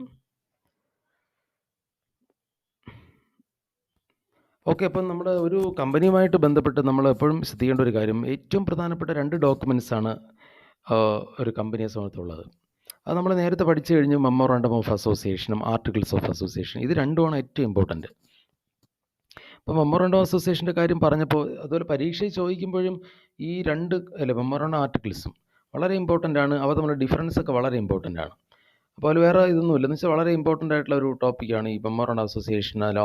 അതിൻ്റെ ക്ലോസുകൾ അല്ലെ കണ്ടൻസ് എന്ന് പറയുന്നത്. മെമ്മോറാണ്ടം അസോസിയേഷനും അതിൻ്റെ കണ്ടൻസ് അല്ലെങ്കിൽ 6 ക്ലോസസ് ഉണ്ട് അല്ലേ. അപ്പോൾ അത് വളരെ ഇമ്പോർട്ടൻ്റ് ആണ്. മെമ്മോറാണ്ടം ആർട്ടിക്കിൾസ് തമ്മിലുള്ള ഡിഫറൻസ് അതും ഇമ്പോർട്ടൻ്റ് ആണ്. ഓക്കെ. അപ്പോൾ നമുക്ക് അടുത്ത ഘട്ടത്തിലേക്ക് കിടക്കാം. മെമ്മോറാണ്ടം ഓഫ് അസോസിയേഷൻ എന്താണ് എന്ന് നമുക്കറിയാം. കമ്പനിയും പുറം ലോകവുമായിട്ടുള്ള ബന്ധത്തെക്കുറിച്ചാണ് മെമ്മോറാണ്ടത്തിൽ അല്ലേ പറയുന്നത്. അതേസമയം ആർട്ടിക്കിൾസ് ആണെങ്കിലോ ഇൻറ്റേർണൽ മാനേജ്മെൻറ്റ്, കമ്പനിയുടെ അകത്തുനിന്ന് വെച്ചാൽ ആരൊക്കെയാണുള്ളത്? എംപ്ലോയീസ് ഉണ്ട്, വർക്കേഴ്സ് ഉണ്ട് അല്ലേ, പല ആൾക്കാരുണ്ട് അല്ലേ. കമ്പനിയുടെ അകത്തുള്ള ആൾക്കാർ, ഇൻറ്റേർണൽ മാനേജ്മെൻറ്റ്, ആഭ്യന്തര നടത്തിപ്പ് മെച്ചമായ രീതിയിൽ നടത്തിക്കൊണ്ട് പോകുന്നതുമായി ബന്ധപ്പെട്ട കാര്യങ്ങളാണ് ഏതിൽ പറയുന്നത്? ആർട്ടിക്കിൾസ് എന്ന് പറയുന്നത് എപ്പോഴും മെമ്മോറാണ്ടം ഓഫ് അസോസിയേഷൻ്റെ ഒരു സബോർഡിനേറ്റ് ആണ്. മെമ്മോറാണ്ടം ഓഫ് അസോസിയേഷൻ്റെ കീഴിൽ ആണ് ആർട്ടിക്കിൾസ് വരുന്നത്. മെമ്മോറാണ്ടം അസോസിയേഷൻ എന്ന് പറയുന്നത് കമ്പനീസ് ആക്ടിന് മാത്രം കീഴിലാണ് മെമ്മോറാണ്ടം ഓഫ് അസോസിയേഷൻ എന്ന് പറയുന്നത്. അപ്പോൾ പ്രധാനപ്പെട്ട 3 കാര്യങ്ങളുണ്ട്: memorandum association, articles and companies act. Companies act എന്ന് പറയുന്നത് നമുക്കറിയാം 1956 കമ്പനീസ് ആക്ട് ഉണ്ട്. പിന്നെ 2013 കമ്പനീസ് ആക്ട് ഉണ്ട്. അപ്പോൾ എപ്പോഴാണ് നിലവിൽ വരുന്നത്? ആ സമയത്ത് നിലവിലുള്ള കമ്പനീസ് ആക്ട്. ഇപ്പോൾ 2013 മുമ്പാണെങ്കിൽ അതിന് മുമ്പുള്ള കാര്യം അല്ലേ. അപ്പോൾ അതിന് ശേഷമാണെങ്കിൽ 2013 ആക്റ്റാണ്. അപ്പോൾ ആ സമയം നിലവിലുള്ള കമ്പനീസ് ആക്റ്റിൽ ഉള്ള എല്ലാ പ്രൊസീജിയേഴ്സും ഫോളോ ചെയ്യാൻ കമ്പനീസ് നിർബന്ധിതരാണ്. ഓക്കെ. അപ്പോൾ നമുക്കിനി അടുത്ത ഇതിലേക്ക് പോകാം. പ്രോസ്പെക്ടസ്. എന്താണ് പ്രോസ്പെക്ടസ് നമുക്ക് അടുത്തായിട്ട് പഠിക്കാം. ഞാൻ നേരത്തെ പറഞ്ഞു, പ്രോസ്പെക്ടസ് എന്ന് വെച്ച് കഴിഞ്ഞാൽ ഒരു കമ്പനി പബ്ലിക്കിന് ഇഷ്യൂ ചെയ്യുന്ന ഒരു ക്ഷണക്കത്താണ്. ഞങ്ങൾ ഇഷ്യൂ ചെയ്യുന്ന ഷെയർ നിങ്ങൾ വാങ്ങിക്കണം എന്ന് പറഞ്ഞുകൊണ്ട് അവർക്ക് നല്ലൊരു ക്ഷണക്കത്താണ്. A prospectus is a document, notice, circular or advertisement. ഒരു നോട്ടീസ് ആകാം, ഒരു ഡോക്യുമെൻ്റ് ആകാം, ഒരു പരസ്യമാകാം. എന്താണ് ഇതിലുള്ള? ഇൻവൈറ്റിംഗ് ഓഫേഴ്സ് ഫോർ സബ്സ്ക്രൈബ് ചെയ്യുന്നതിലേക്ക് വേണ്ടി അവരെ ക്ഷണിക്കുകയാണ്.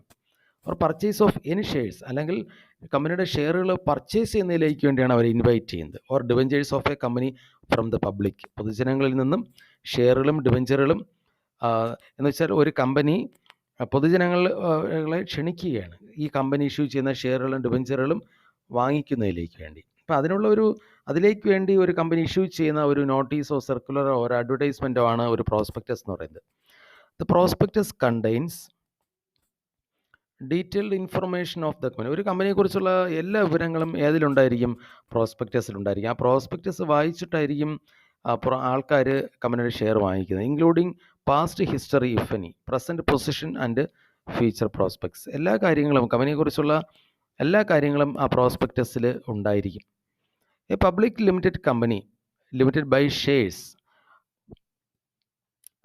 Must issue a prospectus. ഒരു public limited company limited by shares എന്നാണ് company. Public limited company limited by shares എന്ന് വെച്ചാൽ അതൊരു തരത്തിലുള്ള കമ്പനിയാണ്. അതിനെക്കുറിച്ച് നമ്മൾ പിന്നെ പഠിക്കുമെങ്കിൽ ഒന്ന് ജസ്റ്റ് ഒന്ന് സൂചിപ്പിക്കാം. അപ്പോൾ public limited company limited by shares എന്ന് വെച്ചാൽ ആ കമ്പനിയുടെ പ്രത്യേകത, അപ്പോൾ ഓരോ മെമ്പേഴ്സിൻ്റെയും ലയബിലിറ്റി എന്ന് പറയുന്നത് അവർ കയ്യിൽ വെച്ചിരിക്കുന്ന ഷെയറിൻ്റെ വാല്യൂ. ഉദാഹരണത്തിന് ഞാനിപ്പോൾ 10 രൂപ വിലയുള്ള 100 ഷെയറാണ് വാങ്ങിച്ചത്. അങ്ങനെയാണെങ്കിൽ എൻ്റെ പരമാവധി ലയബിലിറ്റി എന്ന് പറയുന്നത് 100 × 10 1000 രൂപ. അത്രയാണ് എൻ്റെ ലയബിലിറ്റി. അല്ലാതെ എനിക്ക് ഒരു ലയബിലിറ്റിയും കമ്പനിയോടില്ല. അതാണ് a public limited company limited by shares. അപ്പോൾ അത് ഈ കമ്പനിയുടെ സർവീസ്. അപ്പോൾ ഇങ്ങനെയുള്ള ഒരു കമ്പനി മസ്റ്റായിട്ട് അപ്പോൾ ഒരു പ്രോസ്പെക്ടസ് ഇഷ്യൂ ചെയ്യണം. If it intends to issue the shares to the പബ്ലിക്കിന് ഷെയർ ഇഷ്യൂ ചെയ്യാൻ ആഗ്രഹിക്കുന്നുണ്ടെങ്കിൽ ഒരു public limited company limited by shares must നിർബന്ധമായിട്ട് ഒരു പ്രോസ്പെക്ടസ് ഇഷ്യൂ ചെയ്തിരിക്കണം. And a copy of the same should be filed with the registrar. അതിൻ്റെ പബ്ലിക്കിന് issue ചെയ്തതിൻ്റെ ഒരു കോപ്പി രജിസ്ട്രാർ എടുത്ത് രജിസ്ട്രാറുടെ സമീപത്ത് രജിസ്ട്രാറുടെ കൈവശം അവിടെ എന്ത് ചെയ്യണം, സമർപ്പിക്കണം. A copy of prospectus must be filed with the registrar before it is issued to public. പബ്ലിക്കിന് ഇഷ്യൂ ചെയ്യുന്നതിന് മുമ്പ് തന്നെ പ്രോസ്പെക്ടസിൻ്റെ ഒരു കോപ്പി അദ്ദേഹം ആർക്ക് കൊടുക്കണം, രജിസ്ട്രാർക്ക് കൊടുക്കണം. Every prospectus must be dated and signed by signatories of memorandum. മെമ്മോറാണ്ടത്തിൽ ഒപ്പിട്ടിരിക്കുന്നത് ആരൊക്കെയാണോ അതാണ് സിഗ്നറ്ററീസ് എന്ന് പറയുന്നത്. അവരെല്ലാവരും നിർബന്ധമായിട്ടും പ്രോസ്പെക്ടസിലും സൈൻ ചെയ്തിരിക്കണം, ഡേറ്റും വച്ചിരിക്കണം. എന്താണ് പ്രോസ്പെക്ടസ് എന്നുള്ള 2 സെൻറ്റൻസുകൾ പഠിക്കുക. Next statement in lieu of prospectus. Lieu എന്ന് വെച്ചാൽ അതിൻ്റെ അർത്ഥം ഇൻ ലിeu മീൻസ് പകരം എന്നാണ്. അപ്പോൾ ഈ സ്റ്റേറ്റ്മെൻറ്റ് സാധാരണഗതിയിൽ പ്രോസ്പെക്ടസ് ആണ് ഒരു പബ്ലിക് കമ്പനി ഇഷ്യൂ ചെയ്യേണ്ടത്. ഇനി ഒരു പബ്ലിക് കമ്പനി വളരെ കോൺഫിഡൻ്റ് ആണ്. എന്താണ് കോൺഫിഡൻറ്റ്? അവർക്ക് ആവശ്യമായിട്ടുള്ള ക്യാപിറ്റൽ എത്രയാണോ ഉദ്ദേശിക്കുന്നത് അത്രയും തുക പൊതുജനങ്ങളിൽ നിന്ന് കളക്ട് ചെയ്യാതെ അവർക്ക് തന്നെ കുറച്ച് വ്യക്തികളിൽ നിന്ന്, സുഹൃത്തുക്കളിൽ നിന്നും അങ്ങനെയുള്ള കുറച്ച് ആൾക്കാരിൽ നിന്ന് കളക്ട് ചെയ്യാൻ പറ്റും എന്ന് അവർക്ക് ഉറപ്പാണെങ്കിൽ അവർ പബ്ലിക്കിന് എന്ത് ഇഷ്യൂ ചെയ്യേണ്ട ആവശ്യമില്ല, പ്രോസ്പെക്ടസ് ഇഷ്യൂ ചെയ്യേണ്ട ആവശ്യമില്ല. പക്ഷേ അങ്ങനെയാണെങ്കിൽ അവരെന്ത് ഇഷ്യൂ ചെയ്യണം, statement in lieu of prospectus എന്നുള്ള ഒരു ഡോക്യുമെൻറ്റ് അവരെവിടെ സമർപ്പിക്കണം, രജിസ്ട്രാർ എടുത്ത് അല്ലേ. In case a public company is confident of raising the required capital privately, ആവശ്യമുള്ള മൂലധനം സ്വകാര്യമായിട്ട് ശേഖരിക്കാൻ സാധിക്കും എന്നവർ വളരെ കോൺഫിഡൻ്റ് ആണെങ്കിൽ they need not issue a prospectus to the public. ഒരു പബ്ലിക്കിന് എന്ത് ചെയ്യേണ്ട ആവശ്യമില്ല, പ്രോസ്പെക്ടസ് ഇഷ്യൂ ചെയ്യേണ്ട ആവശ്യമില്ല. കാര്യം പ്രൈവറ്റായിട്ട് തന്നെ ആവശ്യമുള്ള തുക റേസ് ചെയ്യാൻ പറ്റുമെന്നുള്ള കോൺഫിഡൻസ് അവർക്കുണ്ടെങ്കിൽ. എന്നാൽ they have to prepare a statement in lieu of prospectus. പക്ഷേ അവരൊരു statement in lieu of prospectus എന്നുള്ള ഡോക്യുമെൻറ്റ് പ്രിപ്പയർ ചെയ്യണം. And it must be filed with the registrar for registration. എന്നിട്ട് അത് ആർക്ക് സമർപ്പിക്കണം, രജിസ്ട്രാർ എടുത്ത് സമർപ്പിക്കണം, രജിസ്ട്രേഷൻ ലഭിക്കുന്നതിലേക്ക് വേണ്ടി. അപ്പോൾ ഒന്നുകിൽ പ്രോസ്പെക്ടസ് അല്ലെങ്കിൽ statement in lieu of prospectus, ഇത് രണ്ടിലേതെങ്കിലും ഒന്ന് നിർബന്ധമായിട്ടും പബ്ലിക് കമ്പനികൾ പ്രിപ്പയർ ചെയ്തിരിക്കണം. The proforma of the statement in lieu of prospectus is given in part 1 schedule 3 of companies ആക്ടിൻ്റെ പാർട്ട് 1 ഷെഡ്യൂൾ 3 ഇതിൻ്റെ പ്രൊഫോമ നൽകിയിട്ടുണ്ട്. The statement contains almost the same information contained in prospectus. ഒരു പ്രോസ്പെക്ടസിൽ contain ചെയ്തിരിക്കുന്ന ഏകദേശം എല്ലാ കാര്യങ്ങളും ഏതിലുണ്ടായിരിക്കും, സ്റ്റേറ്റ്മെൻറ്റ് ഇൻ ലിeu ഓഫ് പ്രോസ്പെക്ടസിലും ഉണ്ടായിരിക്കും. ഓക്കെ, ഇനി അടുത്തതായിട്ട് വളരെ പ്രധാനപ്പെട്ട ഒരു കാര്യം, മെമ്മോറാണ്ടം ഓഫ് അസോസിയേഷനും ആർട്ടിക്കിൾസ് ഓഫ് അസോസിയേഷനും തമ്മിലുള്ള ഡിഫറൻസ് വളരെ വളരെ ഇമ്പോർട്ടൻ്റ് ആണ്. ഈ അധ്യായത്തിലുള്ള ഏറ്റവും ഇമ്പോർട്ടൻ്റ് ആയിട്ടുള്ള ക്വസ്റ്റ്യൻ ആണ് മെമ്മോറാണ്ടം ഓഫ് അസോസിയേഷനും ആർട്ടിക്കിൾസ് ഓഫ് അസോസിയേഷനും തമ്മിലുള്ള ഡിഫറൻസ്. അപ്പോൾ ഈ ഡിഫറൻസ് ഇപ്പോൾ എക്സാമിന് ചോദിക്കുകയാണെങ്കിൽ, ഇപ്പോൾ പരീക്ഷയ്ക്ക് ചോദിക്കുകയാണെങ്കിൽ 8 മാർക്കിനായിരിക്കും ചോദിക്കുന്നത് മാക്സിമം അല്ലേ. അപ്പോൾ 8 മാർക്കിന് ചോദിക്കണം, നമുക്കറിയാം ഇതിൽ ഉള്ള പോയിന്റുകൾ എത്രയാണോ അല്ലേ. ഇപ്പോൾ എത്ര പോയിൻ്റാണ് ഇപ്പം നമുക്ക് ഇതിൽ ഇത്രയാണോ ഉള്ളത്, 5 പോയിൻ്റ് അല്ലേ. ഓക്കെ, അപ്പോൾ എത്ര പോയിൻ്റാണ് നമുക്ക് തന്നിട്ടുള്ളത്? ഇപ്പോൾ ഇത്ര പോയിൻ്റ് എത്രയാണ്, 1 2 3 4 5. അപ്പോൾ നമുക്ക് അത്ര ചോദിച്ചാൽ നമുക്ക് തന്നിട്ടുള്ള അത്ര എഴുതിയാൽ മതി. ഇപ്പോൾ ടെക്സ്റ്റ് ബുക്കിൽ അത്രയാണല്ലോ പോയിൻ്റ് ഉള്ളത്. പക്ഷേ അതിൽ 5 പോയിൻ്റ് ആണോ ഉള്ളതെന്ന് എനിക്കൊരു സംശയമുണ്ട് ഇതിൽ. അപ്പോൾ ഇവ തമ്മിലുള്ള ഡിഫറൻസ്, മെമ്മോറാണ്ടവും ആർട്ടിക്കിൾസ് ഓഫ് അസോസിയേഷനും തമ്മിലുള്ള ഡിഫറൻസ്. ഓക്കെ, 1 2 5. ഓക്കെ, അത് 5 പോയിൻ്റ് തന്നെയാണുള്ളത്. അപ്പോൾ നമ്മളത് പഠിച്ചാൽ മതി. ഓക്കെ, അപ്പോൾ എന്തൊക്കെയാണ് മെമ്മോറാണ്ടം അസോസിയേഷൻ ആർട്ടിക്കിൾസ് ഓഫ് അസോസിയേഷൻ്റെ ഡിഫറൻസ്? ഒന്ന്, ഒബ്ജക്റ്റീവ്സ്, ലക്ഷ്യം. Memorandum of association defines the objects for which the company is formed. എന്ത് ഉദ്ദേശത്തിലേക്ക് വേണ്ടിയാണ് കമ്പനി രൂപീകരിച്ചിട്ടുള്ളത് എന്ന് ഏതിൽ പറഞ്ഞിരിക്കും? മെമ്മോറാണ്ടം ഓഫ് അസോസിയേഷനിൽ പറഞ്ഞിരിക്കും. അപ്പോൾ ഇവ തമ്മിൽ നമ്മൾ വേർതിരിക്കാനുള്ള ഒന്നാമത്തെ പോയിന്റ്, ബേസ്, ലക്ഷ്യങ്ങൾ. Memorandum of association defines the objects for which the company is form. നമുക്കറിയാം മെമ്മോറാണ്ടം ഓഫ് അസോസിയേഷൻ്റെ ഒബ്ജക്റ്റ് ക്ലോസ് എന്ന് പറയുന്ന ക്ലോസിൽ ലക്ഷ്യങ്ങൾ പറഞ്ഞിരിക്കും അല്ലേ. ഇനി articles of association. Articles of association are rules of internal management of the company. ഒരു കമ്പനിയുടെ ആഭ്യന്തര നടത്തിപ്പ് അല്ലെ, ആഭ്യന്തര കാര്യങ്ങൾ നടത്തിക്കൊണ്ട് പോകുന്നതിലേക്കുള്ള നിയമങ്ങൾ, റൂൾസാണ് ആർട്ടിക്കിൾസ് ഓഫ് അസോസിയേഷനിലുള്ളത്. The indicate how the objectives of the company are to be achieved. കമ്പനിയുടെ ലക്ഷ്യങ്ങൾ എങ്ങനെയാണ് നേടിയെടുക്കേണ്ടത് എന്നതിനെക്കുറിച്ചാണ് ആർട്ടിക്കിൾസിൽ പറയുന്നത്. മെമ്മോറാണ്ടത്തിൽ പറയുന്നത് കമ്പനി എന്തൊക്കെ ലക്ഷ്യം നേടാൻ വേണ്ടിയാണ് കമ്പനി രൂപീകരിച്ചിട്ടിരിക്കുന്നത് എന്ന് മെമ്മോറാണ്ടത്തിൽ പറയും. ആർട്ടിക്കിൾസിലാണെങ്കിലോ കമ്പനിയുടെ ആഭ്യന്തര നടത്തിപ്പ്, അല്ലേ, ഇന്റേണൽ മാനേജ്മെന്റിന് വേണ്ടിയുള്ള റൂൾസാണ് ആർട്ടിക്കിൾസ് ഓഫ് അസോസിയേഷൻ ഉള്ളത്. അവ എങ്ങനെയാണ് കമ്പനിയുടെ ഒബ്ജക്റ്റീവ്സ് അച്ചീവ് ചെയ്യേണ്ടത് എന്നതിനെക്കുറിച്ചും ആർട്ടിക്കിൾസിൽ പറയുന്നുണ്ട്. രണ്ടാമത്തെ കാര്യം പൊസിഷൻ, അവസ്ഥ, സ്ഥാനം. മെമ്മോറാണ്ടം ഓഫ് അസോസിയേഷൻ്റെ സ്ഥാനം എവിടെയാണ്? This is the main document of the company. ഒരു കമ്പനിയെ സംബന്ധിച്ചോളം ഏറ്റവും പ്രധാനപ്പെട്ട ഡോക്യുമെൻ്റ് ആണ് ഏത്? Memorandum of association. And is subordinate to the companies Act. അത് കമ്പനീസ് ആക്ടിന് മാത്രം കീഴിലാണ്. എന്ന് വെച്ച് കഴിഞ്ഞാൽ മെമ്മോറാണ്ടത്തിന് മുകളിൽ ഒരേ ഒരാൾ മാത്രമേ ഉള്ളത്, കമ്പനീസ് ആക്ട്. മെമ്മോറാണ്ടത്തിന് കീഴെയാണ് ആര് വരുന്നത്? ആർട്ടിക്കിൾസ് വരുന്നത്, അല്ലേ? ഓക്കെ, അപ്പോൾ മെമ്മോറാണ്ടം ഓഫ് അസോസിയേഷൻ പൊസിഷൻ എന്താണ്? This is the main document of the company and is subordinate to the companies Act. കമ്പനിയുടെ പ്രധാനപ്പെട്ട ഡോക്യുമെൻ്റ് ആണ്, കമ്പനീസ് ആക്ടിന് മാത്രം ഇത് കീഴിലാണ്. ഇനി ആർട്ടിക്കിൾസ് ഓഫ് അസോസിയേഷൻ ആണെങ്കിലോ this is a subordinate subsidiary document. ഇതൊരു ഉപപ്രമാണമാണ്, ഒരു സബ്സിഡറി ഡോക്യുമെൻ്റ് ആണ്.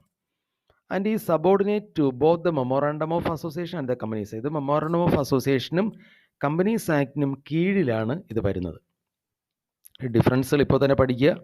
ഒന്നാമത്തെ എന്ന് പറയുന്നത് ഒബ്ജക്റ്റീവ്സ്.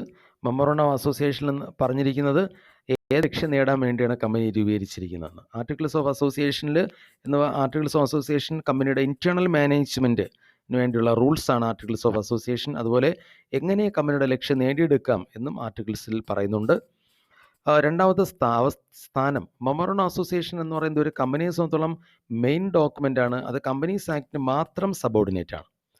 ആർട്ടിക്കിൾസ് ഓഫ് അസോസിയേഷൻ ആണെങ്കിൽ അതൊരു സബ്സിഡറി ഡോക്യുമെൻ്റ് ആണ്. അത് മെമ്മോറാണ്ടം ഓഫ് അസോസിയേഷനും കമ്പനീസ് ആക്ടിനും സബോർഡിനേറ്റ് ആണ്. മൂന്നാമത്തെ പോയിന്റ് റിലേഷൻഷിപ്പ്, ബന്ധം. Memorandum of association defines the relationship of the company with outsiders. കമ്പനിയും പുറം ലോകവുമായിട്ടെന്ന് വെച്ചാൽ ആരാണ് ഉദ്ദേശിക്കുന്നത്? കസ്റ്റമേഴ്സ്, ബാങ്കേഴ്സ്, അല്ലേ, ക്രെഡിറ്റേഴ്സ്, ഇങ്ങനെ ഒത്തിരി, അല്ലേ, ഗവൺമെൻറ്, അങ്ങനെ ഔട്ട്സൈഡ് വേൾഡുമായിട്ടുള്ള റിലേഷൻഷിപ്പിനെ കുറിച്ചാണ് മെമ്മോറാണ്ടം ഓഫ് അസോസിയേഷനിൽ ഡിഫൈൻ ചെയ്യുന്നത്. അതേസമയത്ത് ആർട്ടിക്കിൾസിൽ ഡിഫൈൻ ചെയ്യുന്നത് എന്താണ്? Articles define the relationship of the members and the company. കമ്പനിയിലെ മെമ്പേഴ്സും കമ്പനിയുമായിട്ടുള്ള ബന്ധത്തെക്കുറിച്ചാണ് ആർട്ടിക്കിൾസിൽ ഡിഫൈൻ ചെയ്യുന്നത്. എന്ന് വെച്ച് കഴിഞ്ഞാൽ കമ്പനിയും ഔട്ട്സൈഡ് വേൾഡുമായിട്ടുള്ള ബന്ധത്തെക്കുറിച്ചാണ് മെമ്മോറാണ്ടത്തിൽ പറയുന്നത്. ആർട്ടിക്കിൾസിൽ പറയുന്നത് കമ്പനിയുടെ എന്താണ്? കമ്പനിയും അതിൻ്റെ കമ്പനിയുടെ മെമ്പേഴ്സ്, അല്ലേ, കമ്പനിയുടെ അകത്തുള്ള ആൾക്കാർ, അവരുമായിട്ടുള്ള ബന്ധത്തെക്കുറിച്ചാണ് ആർട്ടിക്കിൾസിൽ പറയുന്നത്. Next, validity. Acts beyond the memorandum of association are invalid. Memorandum of അസോസിയേഷനിൽ പറഞ്ഞിരിക്കുന്ന കാര്യങ്ങൾ, അല്ലേ, അതിൽ പറഞ്ഞിരിക്കുന്ന കാര്യങ്ങൾക്ക് അപ്പുറത്ത് പോയി എന്ത് പ്രവൃത്തി നടന്നാലും അത് ഇൻവാലിഡാണ്, അസാധുവാണ്. And cannot be ratified even by unanimous vote of the members. Ratify ചെയ്യുക എന്ന് വെച്ചാൽ അപ്രൂവ് ചെയ്യുക, പിന്നീട് അപ്രൂവ് ചെയ്യുക എന്ന് വെച്ചാൽ യുനാനിമസ് എന്ന് വെച്ചാൽ ഐകകണ്ഠേന. കമ്പനിയിലുള്ള എല്ലാ മെമ്പേഴ്സും വോട്ടിട്ട് ഐകകണ്ഠേന അത് പാസ്സാക്കാൻ വേണ്ടി തീരുമാനിച്ചാലും മെമ്മോറാണ്ടം ഓഫ് അസോസിയേഷനിന് വിരുദ്ധമാണെങ്കിൽ, അതിൽ പറഞ്ഞിരിക്കുന്ന പരിമിതികൾക്കപ്പുറം പുറത്തു നിന്നുകൊണ്ട് ഒരു കാര്യം വരികയാണെങ്കിൽ ഒരിക്കലും അതിന് വാലിഡിറ്റി ഇല്ല, അതിന് നിയമസാധുത ഇല്ല. അപ്പോൾ മെമ്മോറാണ്ടം ഓഫ് അസോസിയേഷനിൽ പറഞ്ഞിരിക്കുന്ന കാര്യങ്ങൾ എന്താണോ, അതിലിപ്പോൾ ക്യാപിറ്റൽ 10 ലക്ഷം എന്ന് പറഞ്ഞു കഴിഞ്ഞാൽ അവർക്ക് 10 ലക്ഷം രൂപ മാത്രമേ മാക്സിമം കളക്ട് ചെയ്യാൻ പറ്റുള്ളൂ. അതിൽ ഒബ്ജക്റ്റ് ഏതാണോ പറഞ്ഞിരിക്കുന്നത് ആ ലക്ഷ്യം നേടാൻ വേണ്ടി മാത്രമേ കമ്പനിക്ക് ഫോം ചെയ്യാൻ പറ്റുള്ളൂ. അപ്പോൾ അതിൽ മെമ്മോറാണ്ടത്തിൽ പറഞ്ഞിരിക്കുന്ന കാര്യങ്ങൾ എന്താണോ അതിനകത്ത് നിന്നുകൊണ്ട് മാത്രമേ പ്രവർത്തിക്കാൻ സാധിക്കുകയുള്ളൂ ആർക്കായിരുന്നാലും. അതിന് പുറത്ത് അതിൽ പറഞ്ഞിരിക്കുന്ന കാര്യങ്ങൾക്ക് വിരുദ്ധമായിട്ട് എന്തെങ്കിലും കാര്യങ്ങൾ ചെയ്താൽ അതിന് അപ്രൂവ് നിയമ സാധുത കിട്ടില്ല, അത് വാലിഡായി അസാധുവാകുന്നു. Acts which are beyond articles can be ratified by the members provide they do not violate the memorandum. പക്ഷേ ആർട്ടിക്കിൾസിൽ പറഞ്ഞിരിക്കുന്ന കാര്യങ്ങൾക്ക് പുറത്ത് അല്ലെങ്കിൽ അപ്പുറം ഒരു കാര്യം നടക്കുന്നു, പക്ഷേ അതിനെ മെമ്പേഴ്സിന് എന്ത് ചെയ്യാൻ സാധിക്കും? അപ്രൂവ് ചെയ്യാൻ സാധിക്കും, റാറ്റിഫൈ ചെയ്യാൻ സാധിക്കും. അത് മെമ്മോറാണ്ടത്തിൻ്റെ റൂൾസ് വയലേറ്റ് ചെയ്തിട്ടില്ലെങ്കിൽ. എന്ന് വെച്ച് കഴിഞ്ഞാൽ ആർട്ടിക്കിൾസിൽ പറഞ്ഞിരിക്കുന്ന കാര്യങ്ങൾക്ക് വിരുദ്ധമായിട്ട് ഒരു കാര്യം നടന്നാലും ആ നടക്കുന്ന കാര്യം മെമ്മോറാണ്ടത്തിൻ്റെ ചട്ടക്കൂടിനുള്ളിൽ വരുന്ന ഒരു കാര്യമാണെങ്കിൽ തീർച്ചയായിട്ടും അതിനെ അപ്രൂവ് ചെയ്യാൻ സാധിക്കും, മെമ്പേഴ്സിന് റാറ്റിഫൈ ചെയ്യാൻ സാധിക്കും. അപ്പോൾ ഇവിടെ നമ്മൾ ശ്രദ്ധിക്കേണ്ടത് മെമ്മോറാണ്ടം ഓഫ് അസോസിയേഷന് ബൗണ്ടറി അല്ലേ, ആ ബൗണ്ടറിക്ക് അപ്പുറം പോയി എന്ത് കാര്യം നടന്നാലും അതിന് നിയമസാധുതയില്ല. അതേസമയം ആർട്ടിക്കിൾസ് ഓഫ് അസോസിയേഷൻ്റെ പരിമിതിക്ക് അല്ലെ വെളിയിൽ നിന്നുകൊണ്ട് ഒരു കാര്യം നടന്നാലും ആ നടക്കുന്ന കാര്യം മെമ്മോറാണ്ടത്തിൻ്റെ പരിധിക്ക് ഉള്ളിലാണ് വരുന്നതെങ്കിൽ അതിനെ നമുക്ക് എന്ത് ചെയ്യാൻ സാധിക്കും, റാറ്റിഫൈ ചെയ്യാൻ സാധിക്കും. Next, necessity. Every company has to file a memorandum of association. Memorandum association മസ്റ്റാണ്. എല്ലാ കമ്പനിയും നിർബന്ധമായിട്ടും മെമ്മോറാണ്ടം അസോസിയേഷൻ ഫയൽ ചെയ്തിരിക്കണം. അതിൽ ഒരു വിട്ടുവീഴ്ചയുമില്ല. മെമ്മോറാണ്ടം മസ്റ്റാണ്.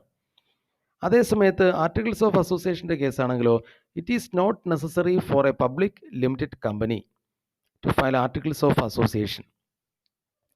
ഒരു പബ്ലിക് ലിമിറ്റഡ് കമ്പനിയെ സംബന്ധിച്ചിടത്തോളം ആർട്ടിക്കിൾസ് ഓഫ് അസോസിയേഷൻ ഫയൽ ചെയ്യുക നിർബന്ധമല്ല. അവരതിന് പകരം എന്തു കൊടുത്താൽ മതി? It may adopt table F of the companies act 2013. 2013 companies ആക്ടിൽ ടേബിൾ എഫ് അല്ലേ, അവർ അഡോപ്റ്റ് ചെയ്താൽ മതി. അപ്പോൾ നമ്മൾ ടേബിൾ കുറേ ഉണ്ടല്ലോ, എഫ്, ജി, എച്ച്, ഐ അങ്ങനെ കുറേ ഉണ്ടല്ലോ. അത് ഓരോ തരത്തിലുള്ള കമ്പനികൾക്കാണ് ഓരോ ടേബിൾ. ഒരു കമ്പനിക്ക് എല്ലാ ടേബിളും കൂടെ അല്ലേ അഡോപ്റ്റ് ചെയ്യേണ്ടി വരില്ല. അപ്പോൾ അവസാനം പഠിച്ചത് ആ ആവശ്യകത എല്ലാ കമ്പനികൾക്കും മെമ്മോറാണ്ടം അത്യാവശ്യമാണ്. എന്നാൽ പബ്ലിക് കമ്പനിക്ക് ആർട്ടിക്കിൾസ് ഓഫ് അസോസിയേഷൻ ഫയൽ ചെയ്യുക എന്ന് പറയുന്നത് കമ്പൽസറി അല്ല. അവർ ടേബിൾ എഫ് അഡോപ്റ്റ് ചെയ്താലും മതി, 2013 കമ്പനീസ് ആക്ട് പ്രകാരമുള്ള. അപ്പോൾ ഇന്ന് നമ്മൾ ഇപ്പോൾ അവസാനമായിട്ട് പഠിച്ചത് മെമ്മോറാണ്ടം ഓഫ് അസോസിയേഷനും ആർട്ടിക്കിൾസ് ഓഫ് അസോസിയേഷനും തമ്മിലുള്ള ഡിഫറൻസാണ്. അപ്പോൾ മെമ്മോറാണ്ടം ഡിഫറൻസ് 5 വളരെ ഇമ്പോർട്ടൻ്റ് ആണ്. നിങ്ങളിപ്പോൾ തന്നെ അത് പഠിക്കണം. അതിൽ അവയെ തമ്മിൽ വേർതിരിക്കുന്ന അല്ലെങ്കിൽ ഡിഫറൻഷ്യേറ്റ് ചെയ്യുന്ന 5 ബേസിക് പോയിൻറ്റ്സ് ആണുള്ളത്. ഒന്ന്, ലക്ഷ്യങ്ങൾ. മെമ്മോറാണ്ടം അസോസിയേഷൻ നിർവഹിച്ചിരിക്കും കമ്പനിയുടെ ലക്ഷ്യം എന്താണെന്ന്. ആർട്ടിക്കിൾസ് ഓഫ് അസോസിയേഷൻ പറയുന്നത് ആ ലക്ഷ്യങ്ങൾ എങ്ങനെ നേടിയെടുക്കാം അല്ലേ, അതിനെക്കുറിച്ചായിരിക്കും അതിൽ പറയുന്നത്. അതുപോലെ ഇൻറ്റേർണൽ മാനേജ്മെൻറ്റിനെ കുറിച്ചുള്ള കാര്യങ്ങൾ. നെക്സ്റ്റ്, പൊസിഷൻ, പദവി, അവസ്ഥ. മെമ്മോറാണ്ടം അസോസിയേഷൻ മെയിൻ ഡോക്യുമെൻ്റ് ആണ്. അത് കമ്പനീസ് ആക്ടിന് മാത്രം സബോർഡിനേറ്റ് ആണ്. പിന്നെ ആർട്ടിക്കിൾസ് ആണെങ്കിലും അത് മെമ്മോറാണ്ടത്തിനും കമ്പനീസ് ആക്ടിനും സബോർഡിനേറ്റ് ആണ്. മാത്രമല്ല അതൊരു സബ്സിഡറി ഡോക്യുമെൻറ്റുമാണ്. Next, relationship. മെമ്മോറാണ്ടം അസോസിയേഷനിൽ കമ്പനിയും ഔട്ട്സൈഡ് വേൾഡുമായി ബന്ധമായിട്ടുള്ള റിലേഷൻഷിപ്പിനെ കുറിച്ചായിരിക്കും പറയുന്നത്. അതേസമയത്ത് ആർട്ടിക്കിൾസിലാണെങ്കിലോ കമ്പനിയുടെ കമ്പനിക്ക് ഉള്ളിലുള്ള മെമ്പേഴ്സുമായിട്ടുള്ള ബന്ധത്തെക്കുറിച്ചായിരിക്കും സൂചിപ്പിക്കുന്നത്. വാലിഡിറ്റി. മെമ്മോറാണ്ടം അസോസിയേഷന് പുറത്ത് അല്ലേ, അതിൻ്റെ പരിമിതിക്ക് പുറത്ത് നടക്കുന്ന എല്ലാ കാര്യവും ഇൻവാലിഡാണ്. അതിനെ ഒരിക്കലും മെമ്പേഴ്സിൻ്റെ പൂർണ്ണമായിട്ടുള്ള സമ്മതം കിട്ടിയാൽ പോലും ഭാവിയിൽ അതിനെ നമുക്ക് അപ്രൂവ് ചെയ്യാൻ പറ്റില്ല. അതേസമയത്ത് ഒരു സ്ഥാപനത്തിനുള്ളിൽ നടക്കുന്ന ഒരു പ്രവൃത്തി അത് ആർട്ടിക്കിൾസ് ഓഫ് അസോസിയേഷന് പറഞ്ഞിരിക്കുന്ന കാര്യങ്ങൾക്ക് വിരുദ്ധമാണ് എങ്കിൽ പോലും അത് മെമ്മോറാണ്ടത്തിൻ്റെ ചട്ടക്കൂടിനുള്ളിലാണ് വരുന്നതെങ്കിൽ, അല്ലെങ്കിൽ മെമ്മോറാണ്ടത്തിൽ പറഞ്ഞിരിക്കുന്ന കാര്യങ്ങളെ അത് വയലേറ്റ് ചെയ്യുന്നില്ലെങ്കിൽ തീർച്ചയായിട്ടും അത് റാറ്റിഫൈ ചെയ്യാൻ സാധിക്കും.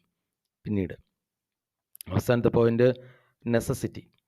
എല്ലാ കമ്പനിയും മസ്റ്റായിട്ട് എന്ത് ചെയ്യണം, ഒരു മെമ്മോറാണ്ടം അസോസിയേഷൻ ഫയൽ ചെയ്യണം.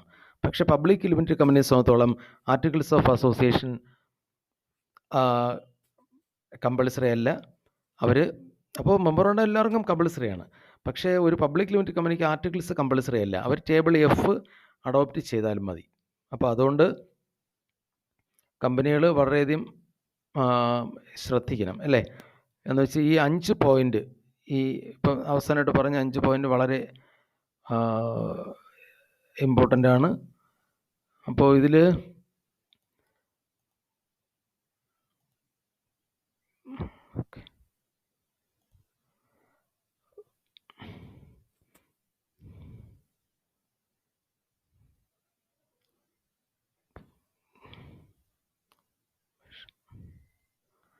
ഓക്കെ, അപ്പോൾ ഇതിൽ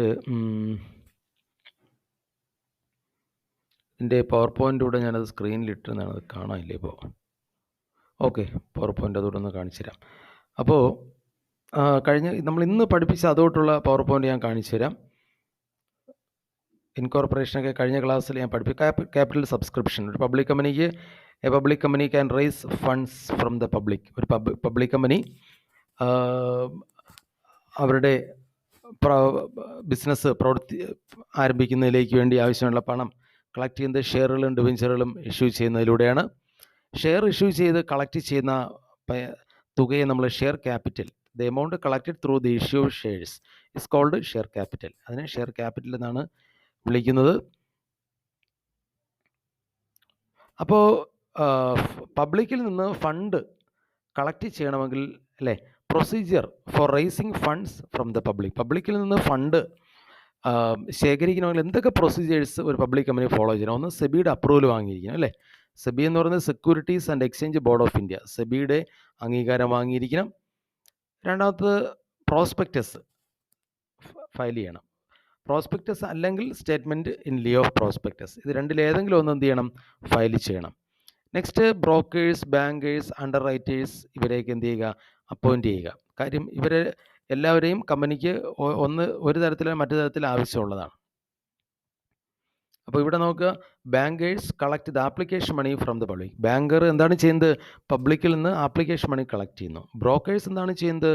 brokers distribute the application form and encourage the public to apply for shares. ബാങ്കിൽ ബ്രോക്കർമാർ കാണും അല്ലേ, അവർ ബാങ്കിൽ ഓരോ വേണ്ടി വരുന്ന ആൾക്കാർ, അവർ വരുന്നത് വേറെ എന്തെങ്കിലും കാര്യത്തിനായിരിക്കും, പക്ഷേ അവരെന്ത് ചെയ്യുന്നു? പ്രോത്സാഹിപ്പിച്ച് ഷെയർ വാങ്ങിപ്പിക്കാൻ വേണ്ടി അവർ ആൾക്കാരെ ഇതൊക്കെ ചെയ്യുന്ന ബ്രോക്കർമാരാണ് അല്ലേ. പിന്നെ underwriters give guarantee to the issue shares അല്ലേ, എന്ന് വെച്ചാൽ കമ്പനിക്ക് ഗ്യാരണ്ടി കൊടുക്കുന്നു. എന്ന് വെച്ച് കഴിഞ്ഞാൽ ഏതെങ്കിലും കാരണവശാൽ മിനിമം സബ്സ്ക്രിപ്ഷൻ അറ്റൻഡ് ചെയ്യാതെ വന്നു കഴിഞ്ഞാൽ എത്രയാണോ ബാലൻസ് വരുന്നത് അത്രയും ഷെയർ ഞങ്ങൾ എടുത്തുകൊള്ളാം എന്നുള്ളൊരു ഗ്യാരണ്ടി കമ്പനിക്ക് കൊടുക്കുന്നവരാണ് അണ്ടർ റൈറ്റേഴ്സ്. അപ്പോൾ ഇവർ ഈ ചെയ്യുന്ന പ്രവൃത്തിക്ക് കമ്പനി അവർക്ക് എന്താണ് കൊടുക്കുന്നത്? കമ്മീഷൻ കൊടുക്കുക. അതിന് അണ്ടർ റൈറ്റിംഗ് കമ്മീഷൻ എന്ന് വിളിക്കും. അക്കൗണ്ടൻസി പഠിക്കുമ്പോൾ അവിടെയൊക്കെ നമ്മൾ ബ്രോക്കറേജ് കമ്മീഷൻ, അണ്ടർ റൈറ്റിംഗ് അല്ലേ, കമ്മീഷനെ കുറിച്ച് പഠിക്കാറുണ്ട്. ഓക്കെ, നെക്സ്റ്റ് എന്ന് പറയുന്നത് മിനിമം സബ്സ്ക്രിപ്ഷൻ അല്ലേ.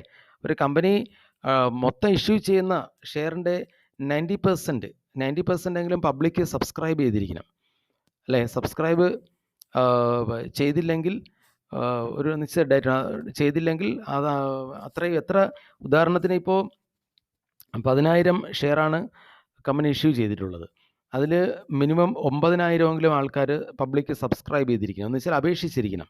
പക്ഷേ അവസാനത്തെ ഡേറ്റ് ആയപ്പോഴും 8,000 പേര് മാത്രമേ അപേക്ഷിച്ചിട്ടുള്ളൂ. അപ്പോൾ അണ്ടർ റൈറ്റേഴ്സും ഇല്ല, ആരും കമ്പനിയെ ഹെൽപ്പ് ചെയ്യാനില്ലെങ്കിൽ കമ്പനി എന്ത് ചെയ്യേണ്ടി വരും? എല്ലാ പ്രൊസീഡിങ്സും സ്റ്റോപ്പ് ചെയ്തിട്ട് 8,000 പേരുടെ പൈസ എന്ത് ചെയ്യണം? കമ്പനിയെ തിരിച്ചു കൊടുക്കണം. എല്ലാം കൊടുത്തു കഴിഞ്ഞതിന് ശേഷം എല്ലാം ക്ലോസ് ചെയ്യും. അപ്പം മിനിമം എന്ന് വെച്ചാൽ എന്താണ് minimum subscription? The minimum amount of capital must be subscribed by the public മസ്റ്റായിട്ടും സബ്സ്ക്രൈബ് ചെയ്തിരിക്കേണ്ട മിനിമം എമൗണ്ട് ഓഫ് ക്യാപിറ്റലിനെയാണ് മിനിമം സബ്സ്ക്രിപ്ഷൻ എന്ന് പറയുന്നത്. Before a public company can allot ഷെയറുകൾ അലോട്ട് ചെയ്യുന്നതിന് മുമ്പ് അല്ലേ, ഒരു പബ്ലിക് കമ്പനി ഷെയർ അലോട്ട് ചെയ്യുന്നതിന് മുമ്പ് അവരുടെ മിനിമം സബ്സ്ക്രൈബ് ചെയ്തിരിക്കേണ്ട ഷെയറിൻ്റെ അതിനാണ് മിനിമം സബ്സ്ക്രിപ്ഷൻ എന്ന് പറയുന്നത്. നെക്സ്റ്റ്,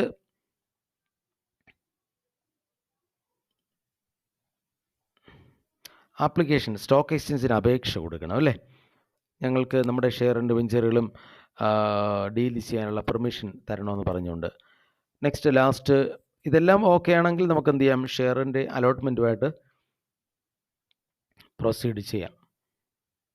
അപ്പോൾ ഇത്രയും കാര്യങ്ങളാണ് അതിൽ പറയുന്നത്. എന്താണ്? Procedure for capital subscription, SEBI approval, filing of prospectus, appointment of brokers, bankers, underwriters, minimum subscription, application to stock exchange, allotment of shares. ഇന്ന് പഠിച്ചത് പ്രോസ്പെക്ടസിനെ കുറിച്ചാണ്. പ്രോസ്പെക്ടസ് എന്ന് പറഞ്ഞ ഒരു ഡോക്യുമെൻ്റ് ആകാം, നോട്ടീസ് ആകാം, സർക്കുലർ, അഡ്വർടൈസ്മെൻറ്റ് എന്തോ ആകാം. പബ്ലിക് അല്ലേ, പബ്ലിക്കിൽ നിന്ന് നമ്മുടെ ഷെയറിൻ്റെ വെഞ്ചറുകൾ വാങ്ങിക്കണം എന്ന് എന്താണ് പബ്ലിക്കിനെ ക്ഷണിക്കൊണ്ടുള്ള ഒരു നോട്ടീസാണ് ഇതെന്ന് പറയുന്നത്. ഒരു public limited company by shares മസ്റ്റായിട്ട് പ്രോസ്പെക്ടസ് ഇഷ്യൂ ചെയ്യണം. Next, statement lieu of prospectus എന്താണ്? ഒരു പബ്ലിക് കമ്പനി ഇപ്പോൾ പ്രൈവറ്റായിട്ട് ക്യാപിറ്റൽ റൈസ് ചെയ്യാൻ സാധിക്കുമെന്ന് വളരെ കോൺഫിഡൻസ് ഉണ്ടെങ്കിൽ ഒരു പ്രോസ്പെക്ടസ് ഇഷ്യൂ ചെയ്യേണ്ട കാര്യമില്ല. പക്ഷേ അവർ statement in lieu of prospectus prepare ചെയ്യണം, രജിസ്ട്രാർ എടുത്ത് അവർ സമർപ്പിക്കുകയും ചെയ്യണം. അടുത്തതായിട്ട് ഏറ്റവും പ്രധാനപ്പെട്ടതാണ് മെമ്മോറണ്ടം ആർട്ടിക്കിൾസ് തമ്മിലുള്ള ഡിഫറൻസ്. അപ്പോൾ ഒബ്ജക്റ്റീവ്സ് എന്താണ്? മെമ്മോറണ്ടത്തിൽ പറയുന്നത് കമ്പനിയുടെ ഒബ്ജക്റ്റീവ്സ് എന്താണെന്ന് പറയും. ആർട്ടിക്കിൾസിലാണെങ്കിൽ ഇൻറ്റേർണൽ മാനേജ്മെൻറ്റും അതുപോലെ ഒബ്ജക്ട്സ് എങ്ങനെ അറ്റൻഡ് ചെയ്യാം എന്നതിനെക്കുറിച്ചും പറയും. പിന്നെ പൊസിഷൻ സ്ഥാനം. മെമ്മോറാണ്ടം എന്ന് പറഞ്ഞാൽ മെയിൻ ഡോക്യുമെൻ്റാണ്. കമ്പനീസ് ആക്ടിന് മാത്രം സബോർഡിനേറ്റ് ആണ്. ആർട്ടിക്കിൾസ് ആണെങ്കിൽ അതൊരു സബ്സിഡറി ഡോക്യുമെൻ്റ് ആണ്. മെമ്മോറാണ്ടം ഓഫ് അസോസിയേഷനും കമ്പനീസ് ആക്ടിനും അത് സബ്സിഡറിയാണ്. Next relationship. മെമ്മോറാണ്ടം ഓഫ് അസോസിയേഷനിൽ കമ്പനിയും ഔട്ട്സൈഡേഴ്സുമായിട്ടുള്ള ബന്ധത്തെക്കുറിച്ചാണ് ഡിഫൈൻ ചെയ്യുന്നത്. പക്ഷേ ആർട്ടിക്കിൾസ് ഓഫ് അസോസിയേഷനിൽ കമ്പനിയും കമ്പനിയിലെ മെമ്പേഴ്സും തമ്മിലുള്ള ബന്ധത്തെക്കുറിച്ചാണ് ഡിഫൈൻ ചെയ്യുന്നത്. ഇനി വാലിഡിറ്റി. മെമ്മോറാണ്ടം ഓഫ് അസോസിയേഷൻ്റെ മെമ്മോറാണ്ടം ഓഫ് അസോസിയേഷനിൽ പറഞ്ഞിരിക്കുന്ന കാര്യങ്ങൾക്ക് വിരുദ്ധമായിട്ട് നടക്കുന്ന ഏതൊരു പ്രവൃത്തിയും അസാധുവാണ്. എന്നുവെച്ചാൽ ഒരു കമ്പനിക്കകത്ത് എന്ത് കാര്യമായിരുന്നാലും അത് മെമ്മോറാണ്ടത്തിനകത്ത് വരണം. അതിൽ പറഞ്ഞിരിക്കുന്ന പരിമിതിക്ക് പുറത്ത് പോയി കഴിഞ്ഞാൽ ആ കാര്യം അസാധുവാണ്. ആർട്ടിക്കിൾസ് ഓഫ് അസോസിയേഷൻ്റെ കേസാണെങ്കിലോ, ആർട്ടിക്കിൾസ് ഓഫ് അസോസിയേഷൻ്റെ കേസ് പറഞ്ഞിരിക്കുന്ന കാര്യങ്ങൾക്ക് ഏതെങ്കിലും തരത്തിലുള്ള ലംഘനം നടന്നിട്ടുണ്ടെങ്കിൽ ആ ലംഘിക്കപ്പെട്ട കാര്യം അത് മെമ്മോറാണ്ടം ഓഫ് അസോസിയേഷന് ഉള്ളിൽ വരുന്നതാണെങ്കിൽ അതിനെ നമുക്ക് റാറ്റിഫൈ ചെയ്യാൻ സാധിക്കും. എന്ന് വെച്ചാൽ അപ്രൂവ് ചെയ്യാം. മെമ്പേഴ്സിന് പിന്നീട് അതിനെ അപ്രൂവ് ചെയ്ത് കറക്റ്റ് ചെയ്യാൻ സാധിക്കും. എന്ന് ചുരുക്കം പറഞ്ഞു കഴിഞ്ഞാൽ മെമ്മോറാണ്ടം ഓഫ് അസോസിയേഷന് എന്ത് കാര്യമായിരുന്നാലും അത് മെമ്മോറാണ്ടം ഓഫ് അസോസിയേഷൻ്റെ ചട്ടക്കൂടിന് ഉള്ളിൽ നിൽക്കണം. ഏതെങ്കിലും കാര്യം അതിൻ്റെ പരിമിതിക്ക് പുറത്ത് പോയി കഴിഞ്ഞാൽ അത് അസാധുവായിട്ട് മാറും. ആർട്ടിക്കിൾസ് ഓഫ് അസോസിയേഷനിൽ പറഞ്ഞിരിക്കുന്ന പരിമിതിക്ക് പുറത്ത് പോയാലും കുഴപ്പമില്ല, പക്ഷേ മെമ്മോറാണ്ടത്തിന് ഉള്ളിലായിരിക്കണം. Next necessity. മെമ്മോറാണ്ടം അസോസിയേഷൻ എല്ലാ കമ്പനികൾക്കും നിർബന്ധമാണ്. എല്ലാ കമ്പനികളും ഫയൽ ചെയ്യണം മെമ്മോറാണ്ടം അസോസിയേഷൻ. പക്ഷേ ആർട്ടിക്കിൾസ് ഓഫ് അസോസിയേഷൻ എന്ന് പറയുന്നത് പബ്ലിക് കമ്പനി അല്ലേ, അത് അത്യാവശ്യമില്ല. അവർക്ക് ടേബിൾ എഫ് 2017 കമ്പനീസ് ആക്ട് പ്രകാരം ടേബിൾ എഫ് അഡോപ്റ്റ് ചെയ്താലും മതി. അപ്പോൾ ഇത്രയും. ഇനി അടുത്ത നമ്മുടെ ടെക്സ്റ്റ് ബുക്കിൽ പറയാത്ത ഒരു കാര്യം കൂടി ആൾട്ടറേഷൻ അല്ലേ. ആൾട്ടറേഷൻ ഓഫ് മെമ്മോറാണ്ടം അസോസിയേഷൻ എന്ന് വെച്ച് കഴിഞ്ഞാൽ മെമ്മോറാണ്ടം ഓഫ് അസോസിയേഷനിൽ പറഞ്ഞിരിക്കുന്ന കാര്യങ്ങൾ അതിലെന്തെങ്കിലുമൊക്കെ ചേഞ്ചസ്, മാറ്റങ്ങൾ വരുത്തുക എന്ന് പറയുന്നത് വളരെ ബുദ്ധിമുട്ടാണ്. മെമ്മോറാണ്ടം അസോസിയേഷനിൽ നമ്മൾ ഒരു കാര്യം അല്ലേ, ആദ്യം ഉള്ള ഒരു കാര്യം അതിൽ പിന്നെ എന്തെങ്കിലും ഒരു മാറ്റം വരുത്തണമെങ്കിൽ അത്ര എളുപ്പം. ഒത്തിരി ബുദ്ധിമുട്ടിയാൽ മാത്രമേ നമുക്ക് എന്ത് ചെയ്യാൻ സാധിക്കുകയുള്ളൂ, അത് മാറ്റം അതിൽ ആൾട്ടർ ചെയ്യാൻ പറ്റും. Alteration of memorandum of association is difficult, വളരെ ബുദ്ധിമുട്ടാണ്. അതിൻ്റെ അപ്രൂവൽ ഓഫ് സ്റ്റാറ്റ്യൂട്ടറി അതോറിറ്റി, അതുപോലെ തന്നെ ഒരു നിയമ അധികാരിയുടെ അംഗീകാരവും നേടേണ്ടി വരും. ഒത്തിരി ഭയങ്കര ബുദ്ധിമുട്ടാണ് മെമ്മോറാണ്ടം ഓഫ് അസോസിയേഷനിൽ മാറ്റങ്ങൾ വരുത്തുക. ഇനി ആർട്ടിക്കിൾസ് ഓഫ് അസോസിയേഷൻ ആണെങ്കിലോ, it can be altered by passing a special resolution by the members. ആ സ്ഥാപനത്തിനകത്തുള്ള അംഗങ്ങൾക്കിടയിൽ തന്നെ ഒരു പ്രത്യേക പ്രമേയം മാത്രം പാസ്സാക്കിക്കൊണ്ട് ആർട്ടിക്കിൾസ് ഓഫ് അസോസിയേഷനിൽ അവർക്ക് എന്ത് ചെയ്യാം, മാറ്റങ്ങൾ വരുത്താം. അപ്പോൾ ശ്രദ്ധിക്കുക, മെമ്മോറാണ്ടം അസോസിയേഷനിൽ ആൾട്ടറേഷൻ എന്ന് വെച്ച് കഴിഞ്ഞാൽ മാറ്റങ്ങൾ വരുത്തുക എന്നാണ് കേട്ടോ, ആൾട്ടർ ചെയ്യുക. ആൾട്ടറേഷൻ ഓഫ് മെമ്മോറാണ്ടം ഓഫ് അസോസിയേഷനിൽ എന്തെങ്കിലും ചേഞ്ചസ് വരുത്തുക. ഉദാഹരണത്തിന് ഒബ്ജക്റ്റ് ക്ലോസ്, കമ്പനിയുടെ ഒബ്ജക്റ്റിൽ ഒരു മാറ്റം വരുത്താൻ ഉദ്ദേശിച്ചു. അപ്പോൾ അതിലെന്തെങ്കിലും ചേഞ്ച് വരുത്തണമെങ്കിൽ അത്ര എളുപ്പമല്ല, വളരെ ബുദ്ധിമുട്ടാണ്. ഒത്തിരി പ്രൊസീജിയേഴ്സ് ഫോളോ ചെയ്യേണ്ടതായിട്ടുണ്ട്. അതേസമയത്ത് ആർട്ടിക്കിൾസ് ഓഫ് അസോസിയേഷനിൽ പറഞ്ഞിരിക്കുന്ന ഒരു കാര്യം അതിലെന്തെങ്കിലും ചേഞ്ചസ് വരുത്തണമെങ്കിൽ കമ്പനിക്കകത്തുള്ള മെമ്പേഴ്സ് അവരുടെ ഇടയിൽ ഒരു ഒരു പ്രത്യേക പ്രമേയം, ഈ വിഷയം മായി ബന്ധപ്പെട്ട് പ്രത്യേക പ്രമേയം അവതരിപ്പിച്ച് മെമ്പേഴ്സ് അത് പാസ്സാക്കിയാൽ മാത്രം മതിയാകും. ഇത്രയാണ് മെമ്മോറാണ്ടവും ആർട്ടിക്കിൾസ് തമ്മിലുള്ള ഡിഫറൻസ്. അപ്പോൾ ഇന്ന് ഞാൻ നമ്മുടെ 7ാമത്തെ അധ്യായം ഇതോടുകൂടി പൂർത്തിയായിരിക്കുകയാണ്. അപ്പോൾ ഇനി നമ്മുടെ ഈ 7ാമത്തെ അധ്യായവുമായി ബന്ധപ്പെട്ട എക്സർസൈസസ് അല്ലേ, അത് ഞാൻ പിന്നീട്, അപ്പോൾ ഈ 6ാമത്തെ ചാപ്റ്ററിൻ്റെ എക്സർസൈസസ് ഞാനൊരു വീഡിയോ ആയിട്ട് ലിങ്ക് നിങ്ങൾക്ക് അയച്ചിരുന്നു. അത് ഇതിലെയും അതുപോലെ തന്നെ ഞാൻ ഒരു വീഡിയോ ആയിട്ട് എടുത്ത് അയക്കാം. ഇപ്പം തന്നെ ഒത്തിരി സമയം. അപ്പോൾ ഇതിൽ ഇന്നത്തെ ക്ലാസ്സിൽ എന്തെങ്കിലും ഡൗട്ട്സ് ആർക്കെങ്കിലും ഉണ്ടെങ്കിൽ ചോദിക്കാം. അപ്പോൾ ഇന്നത്തെ നമ്മുടെ ക്ലാസ്സിൽ എന്തെങ്കിലും ഡൗട്ട്സ്, അപ്പോൾ 7ാമത്തെ ചാപ്റ്റർ നമുക്ക് പൂർത്തിയായിരിക്കുകയാണ്. അപ്പോൾ വരുന്ന ശനിയാഴ്ച നമ്മുടെ ടെസ്റ്റ് പേപ്പർ ആയിരിക്കും 7th. വരുന്ന ശനിയാഴ്ച വരെ പോകേണ്ട ആവശ്യമില്ല, ഇന്ന് ചൊവ്വാഴ്ചയാണല്ലോ അല്ലേ. അപ്പോൾ നമുക്ക് വ്യാഴാഴ്ച വരെ ക്ലാസ് ഉണ്ട് അല്ലേ. ഒരു കാര്യം ചെയ്യാം, നമുക്ക് വരുന്ന വെള്ളിയാഴ്ച നമുക്ക് ബിസിനസ് സ്റ്റഡീസിൻ്റെ ക്ലാസ് അപ്പോൾ രാവിലെ ആക്കേണ്ടി വരും. അത് വൈകുന്നേരം നമുക്ക് 7 മണിക്ക് ടെസ്റ്റ് പേപ്പർ നടത്താം. അല്ലെങ്കിൽ ടെസ്റ്റ് പേപ്പർ ഞായറാഴ്ചത്തെ ആക്കാം. ക്ലാസ് വെള്ളിയാഴ്ച ക്ലാസ് എടുക്കാൻ പോയി. വെള്ളിയാഴ്ച ഒരു കാര്യം ചെയ്യാം, അന്ന് ക്ലാസ് 6 മണിക്ക് നമുക്ക് സ്റ്റാർട്ട് ചെയ്യാം. എക്സാം നമുക്ക് സാറ്റർഡേ ആക്കാം. സാറ്റർഡേ നിങ്ങൾക്ക് സാറ്റർഡേ ക്ലാസ് ഉണ്ടോ ഏതെങ്കിലും വിഷയം? ദക്ഷിണ സാറ്റർഡേ ക്ലാസ് ഉണ്ടോ? സാറ്റർഡേ ക്ലാസ് കാണില്ലേ? ഇംഗ്ലീഷ് ഉണ്ടായിരുന്നു നേരത്തെ. ഇംഗ്ലീഷിന് അത് സാധ്യതയില്ലായിരിക്കും. അപ്പോൾ ഓക്കെ, അപ്പോൾ ഇന്നത്തെ നമ്മുടെ 7ാമത്തെ ചാപ്റ്റർ കംപ്ലീറ്റ് ആയിരിക്കുകയാണ്. അപ്പോൾ കൂടുതലായിട്ട് നീട്ടിക്കൊണ്ട് പോകാതെ, ഇപ്പോൾ നാളെ എന്ത് വിഷയമാണ് നിങ്ങൾക്ക് ക്ലാസ്? ബുധനാഴ്ച സ്റ്റാറ്റിസ്റ്റിക്സ് എത്ര? 7 മണി? 6 മണിക്ക് അല്ലേ? 6 മണിക്കായിരിക്കും ടീച്ചർ, 6 മണിക്കായിരിക്കും ഇടുന്നത്. അപ്പോൾ 6 മണിക്ക് ഇട്ട് കഴിഞ്ഞാൽ നമുക്കിപ്പം നാളെ വേണ്ട. എന്തായാലും നമുക്കൊരു കാര്യം ചെയ്യാം. മറ്റു വ്യാഴാഴ്ച ഏത് വിഷയമാണ്? മലയാളമോ? മലയാളം. ശരി, ഓക്കെ. അപ്പോൾ നമുക്ക് പിന്നെ സാറ്റർഡേ തന്നെ ആക്കാം. അപ്പോൾ ഒരു കാര്യം നിങ്ങൾ പ്രധാനമായും ശ്രദ്ധിക്കണം, നമ്മൾ ടെസ്റ്റ് പേപ്പർ സാറ്റർഡേ ആയിരിക്കും നടക്കുന്നത്. പക്ഷേ നമുക്ക് നാളെ മറ്റന്നായിട്ട് നമ്മൾ 8ാമത്തെ ചാപ്റ്റർ നമ്മൾ പഠിക്കും. അപ്പോൾ നാളെ സ്റ്റാറ്റിസ്റ്റിക്സ്, നാളെ സ്റ്റാറ്റിസ്റ്റിക്സ് അല്ലേ? അതെ. അപ്പോൾ 6 മണിക്കായിരിക്കും ടീച്ചർ. അപ്പോൾ നമ്മുടെ ക്ലാസ് 7 മണിക്ക് തന്നെ ആയിരിക്കും.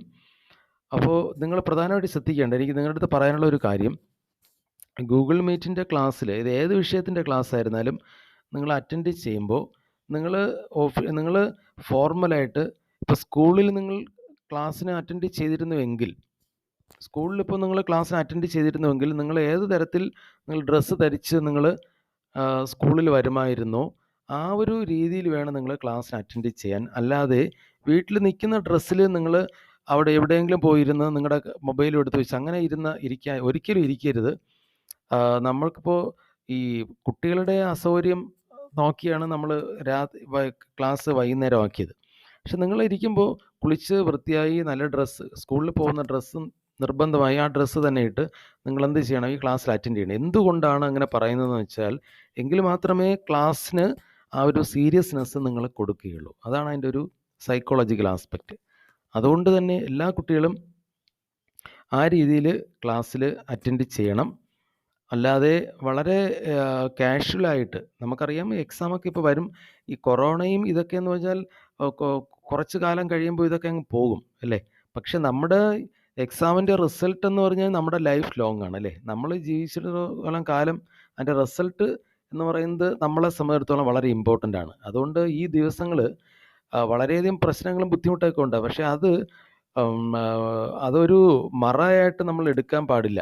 നമ്മൾ ഇതിനെയൊക്കെ അവഗണിച്ച് നമുക്ക് കിട്ടുന്ന അവസരം ഏറ്റവും പരമാവധി ഉപയോഗപ്പെടുത്തി നമ്മൾ എല്ലാ വിഷയവും നന്നായിട്ട് പഠിച്ച് നമ്മൾ ഏറ്റവും നല്ല മാർക്ക് വാങ്ങിക്കാനാണ് ശ്രമിക്കേണ്ടത്. കാര്യം ഈ കൊറോണ ഇങ്ങനെയുള്ള ഈ സാഹചര്യമൊക്കെ കുറച്ച് കാലം കഴിയുമ്പോൾ അതൊക്കെ അങ്ങ് മാറും. പക്ഷേ നമുക്കപ്പോഴും അഡ്വാൻസ് ചെയ്ത് പഠിക്കണം അല്ലേ?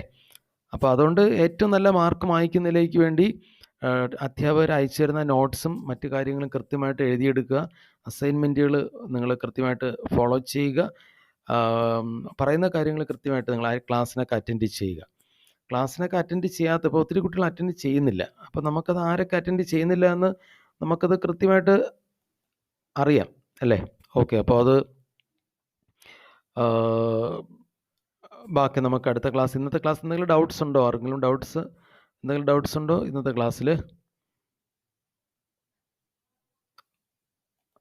ഓക്കെ, അപ്പോൾ നമുക്ക് അപ്പോൾ ഇന്നത്തെ ക്ലാസ് നമുക്ക് വൈൻഡപ്പ് ചെയ്യാം. ഓക്കെ, ഒന്നും ഡൗട്ട്സ് ഇല്ല. അപ്പോൾ നമുക്ക് നാളെ 7 മണിക്കാണ്. നാളെ നിങ്ങളുടെ സ്റ്റാറ്റിസ്റ്റിക്സ് 6 മണിക്കായിരിക്കും. ഇനി നിങ്ങളുടെ നാളെ സ്റ്റാറ്റിസ്റ്റിക്സ് ക്ലാസ് 7 മണിക്കാണെങ്കിൽ നമ്മുടെ ക്ലാസ് 6 മണിക്കായിരിക്കും. അപ്പോൾ അത് ടീച്ചർ അത് അറിയിക്കുമെന്നാണ് ഞാൻ വിശ്വസിക്കുന്നത്, നിങ്ങളുടെ ക്ലാസ് എത്ര മണിക്കാണെന്നുള്ളത്. അപ്പോൾ ടീച്ചറിൻ്റെ ക്ലാസ് നാളെ 7 മണിക്കാണെങ്കിൽ നമ്മുടെ 6 മണിക്കായിരിക്കും. ടീച്ചറിൻ്റെ 6 മണിക്കാണെങ്കിൽ നമ്മുടെ ക്ലാസ് 7 മണിക്കായിരിക്കും. അപ്പോൾ നിങ്ങൾ ഒരു ദിവസമുള്ള ക്ലാസ്സിൽ നിങ്ങൾ ഇന്ന് ക്ലാസ് സ്പീഡ് കൂടി പോകുന്നുണ്ടോയെന്ന് എനിക്കറിയില്ല. എന്നിരുന്നാലും ഇന്നത്തെ ക്ലാസ് ഞാൻ അതിൻ്റെ ലിങ്ക് നിങ്ങൾക്ക് അയക്കും. കാര്യം ഞാനത് റെക്കോർഡ് ചെയ്തു എന്ന് വെച്ച് കഴിഞ്ഞാൽ അത് മറ്റൊന്നിനും വേണ്ടിയല്ല, നിങ്ങൾക്ക് പഠിപ്പിച്ചത് വീണ്ടും ഒരിക്കൽ കൂടെ കേൾക്കുകയോ ഇനി അറ്റൻഡ് ചെയ്യാൻ പറ്റാത്ത, ഇപ്പം നെറ്റിൻ്റെ കംപ്ലൈൻറ്റ് ഉണ്ടോ, എന്തെങ്കിലും അറ്റൻഡ് ചെയ്യാൻ പറ്റാത്ത കുട്ടികളുണ്ടെങ്കിൽ അവർക്ക് അറ്റൻഡ് ചെയ്യുന്നതിലേക്ക് വേണ്ടി മാത്രം, ആ ഒരു പർപ്പസിലേക്ക് വേണ്ടി മാത്രമാണ് ആ യൂട്യൂബിൽ ഞാനൊന്ന് ക്രിയേറ്റ് ചെയ്ത് അത് മാത്രമാണ് അതിലിടുന്നത്. അല്ലാതെ അതിന് വേറെ പർപ്പസ് ഒന്നുമില്ല. അപ്പോൾ ആവശ്യമുള്ളവർ മാത്രം, ഇപ്പോൾ ഡൗട്ട്സ് ഒന്നും ഇല്ലെങ്കിൽ കാണേണ്ട ആവശ്യമൊന്നുമില്ല. അപ്പോൾ പിന്നെ മറ്റ് കാര്യം, ഇപ്പോൾ നമ്മൾ 1 മണിക്കൂർ ക്ലാസ് എടുത്തു അല്ലേ, ഈ 1 മണിക്കൂർ ഉള്ള ക്ലാസ് എന്ന് പറയുന്നത് നമുക്കൊരിക്കലും വാട്സപ്പിൽ കൂടെ അയച്ചു തരാൻ പറ്റില്ല. അതിനൊക്കെ വാട്സപ്പിൽ നമുക്കറിയാം 16 MB. ഇനി നമ്മൾ ഡോക്യുമെൻ്റ് ഫോർമാറ്റിൽ അയച്ചാൽ ചിലപ്പോൾ 100 MB വരെ പോകുമായിരിക്കും. പക്ഷെ അത് എല്ലാവരുടെയും മൊബൈലിലും അത് ഓപ്പൺ ആവണമെന്നില്ല. പക്ഷേ യൂട്യൂബിൽ നമ്മൾ അപ്ലോഡ് ചെയ്ത് കഴിഞ്ഞാൽ എത്ര വലിയ സൈസുള്ള വീഡിയോ ആണെങ്കിലും നമുക്ക് എന്ത് ചെയ്യാം, അതിൻ്റെ ലിങ്ക് മുഖേനയല്ലേ നമുക്കത് ഈസി ആയിട്ട് എന്ത് ചെയ്യാൻ സാധിക്കും, അവൈൽ ചെയ്യാൻ സാധിക്കും. അത്രയേ ഉള്ളൂ. അപ്പോൾ നമ്മുടെ സ്കൂളിലെ കുട്ടികൾക്ക് മാത്രം കാണുക എന്ന ഉദ്ദേശത്തോടു കൂടിയാണ് ഞാനത് ക്രിയേറ്റ് ചെയ്തിട്ടുള്ളത്. അപ്പോൾ നിങ്ങൾക്ക് ആവശ്യമുണ്ടെങ്കിൽ മാത്രം നിങ്ങൾ ആ ലിങ്ക് എടുത്ത് നിങ്ങൾക്ക് ക്ലാസ്സുകൾ നിങ്ങൾക്ക് അറ്റൻഡ് ചെയ്യുക. പക്ഷേ നിങ്ങൾ ലൈവ് ക്ലാസ്സിന് നിർബന്ധമായിട്ട് അറ്റൻഡ് ചെയ്യുക. അതിൽ ചില കാരണവശാൽ അറ്റൻഡ് ചെയ്യാൻ പറ്റാതെ വന്നു കഴിഞ്ഞാൽ നിങ്ങൾക്ക് എന്ത് ചെയ്യാം, ആ ക്ലാസ് ലിങ്ക് നിങ്ങൾക്ക് കാണാം. അതാണ്. അപ്പോൾ ഇനി എന്തെങ്കിലും ഡൗട്ട്സ് ഉണ്ടോ, അത് നമുക്ക് വൈൻഡപ്പ് ചെയ്യാമോ? ഓക്കെ, അപ്പോൾ നമുക്ക് നമ്മുടെ ക്ലാസ് വൈൻഡപ്പ് ചെയ്യാണ്. അപ്പോൾ ക്ലാസ് നാളെ 6 മണി അല്ലെങ്കിൽ 7 മണി. ഇപ്പോൾ സ്റ്റാറ്റിസ്റ്റിക്സ് 6 ആണെങ്കിൽ നമ്മുടെ ക്ലാസ് 7 മണിക്കായിരിക്കും. Okay, all the best. Okay,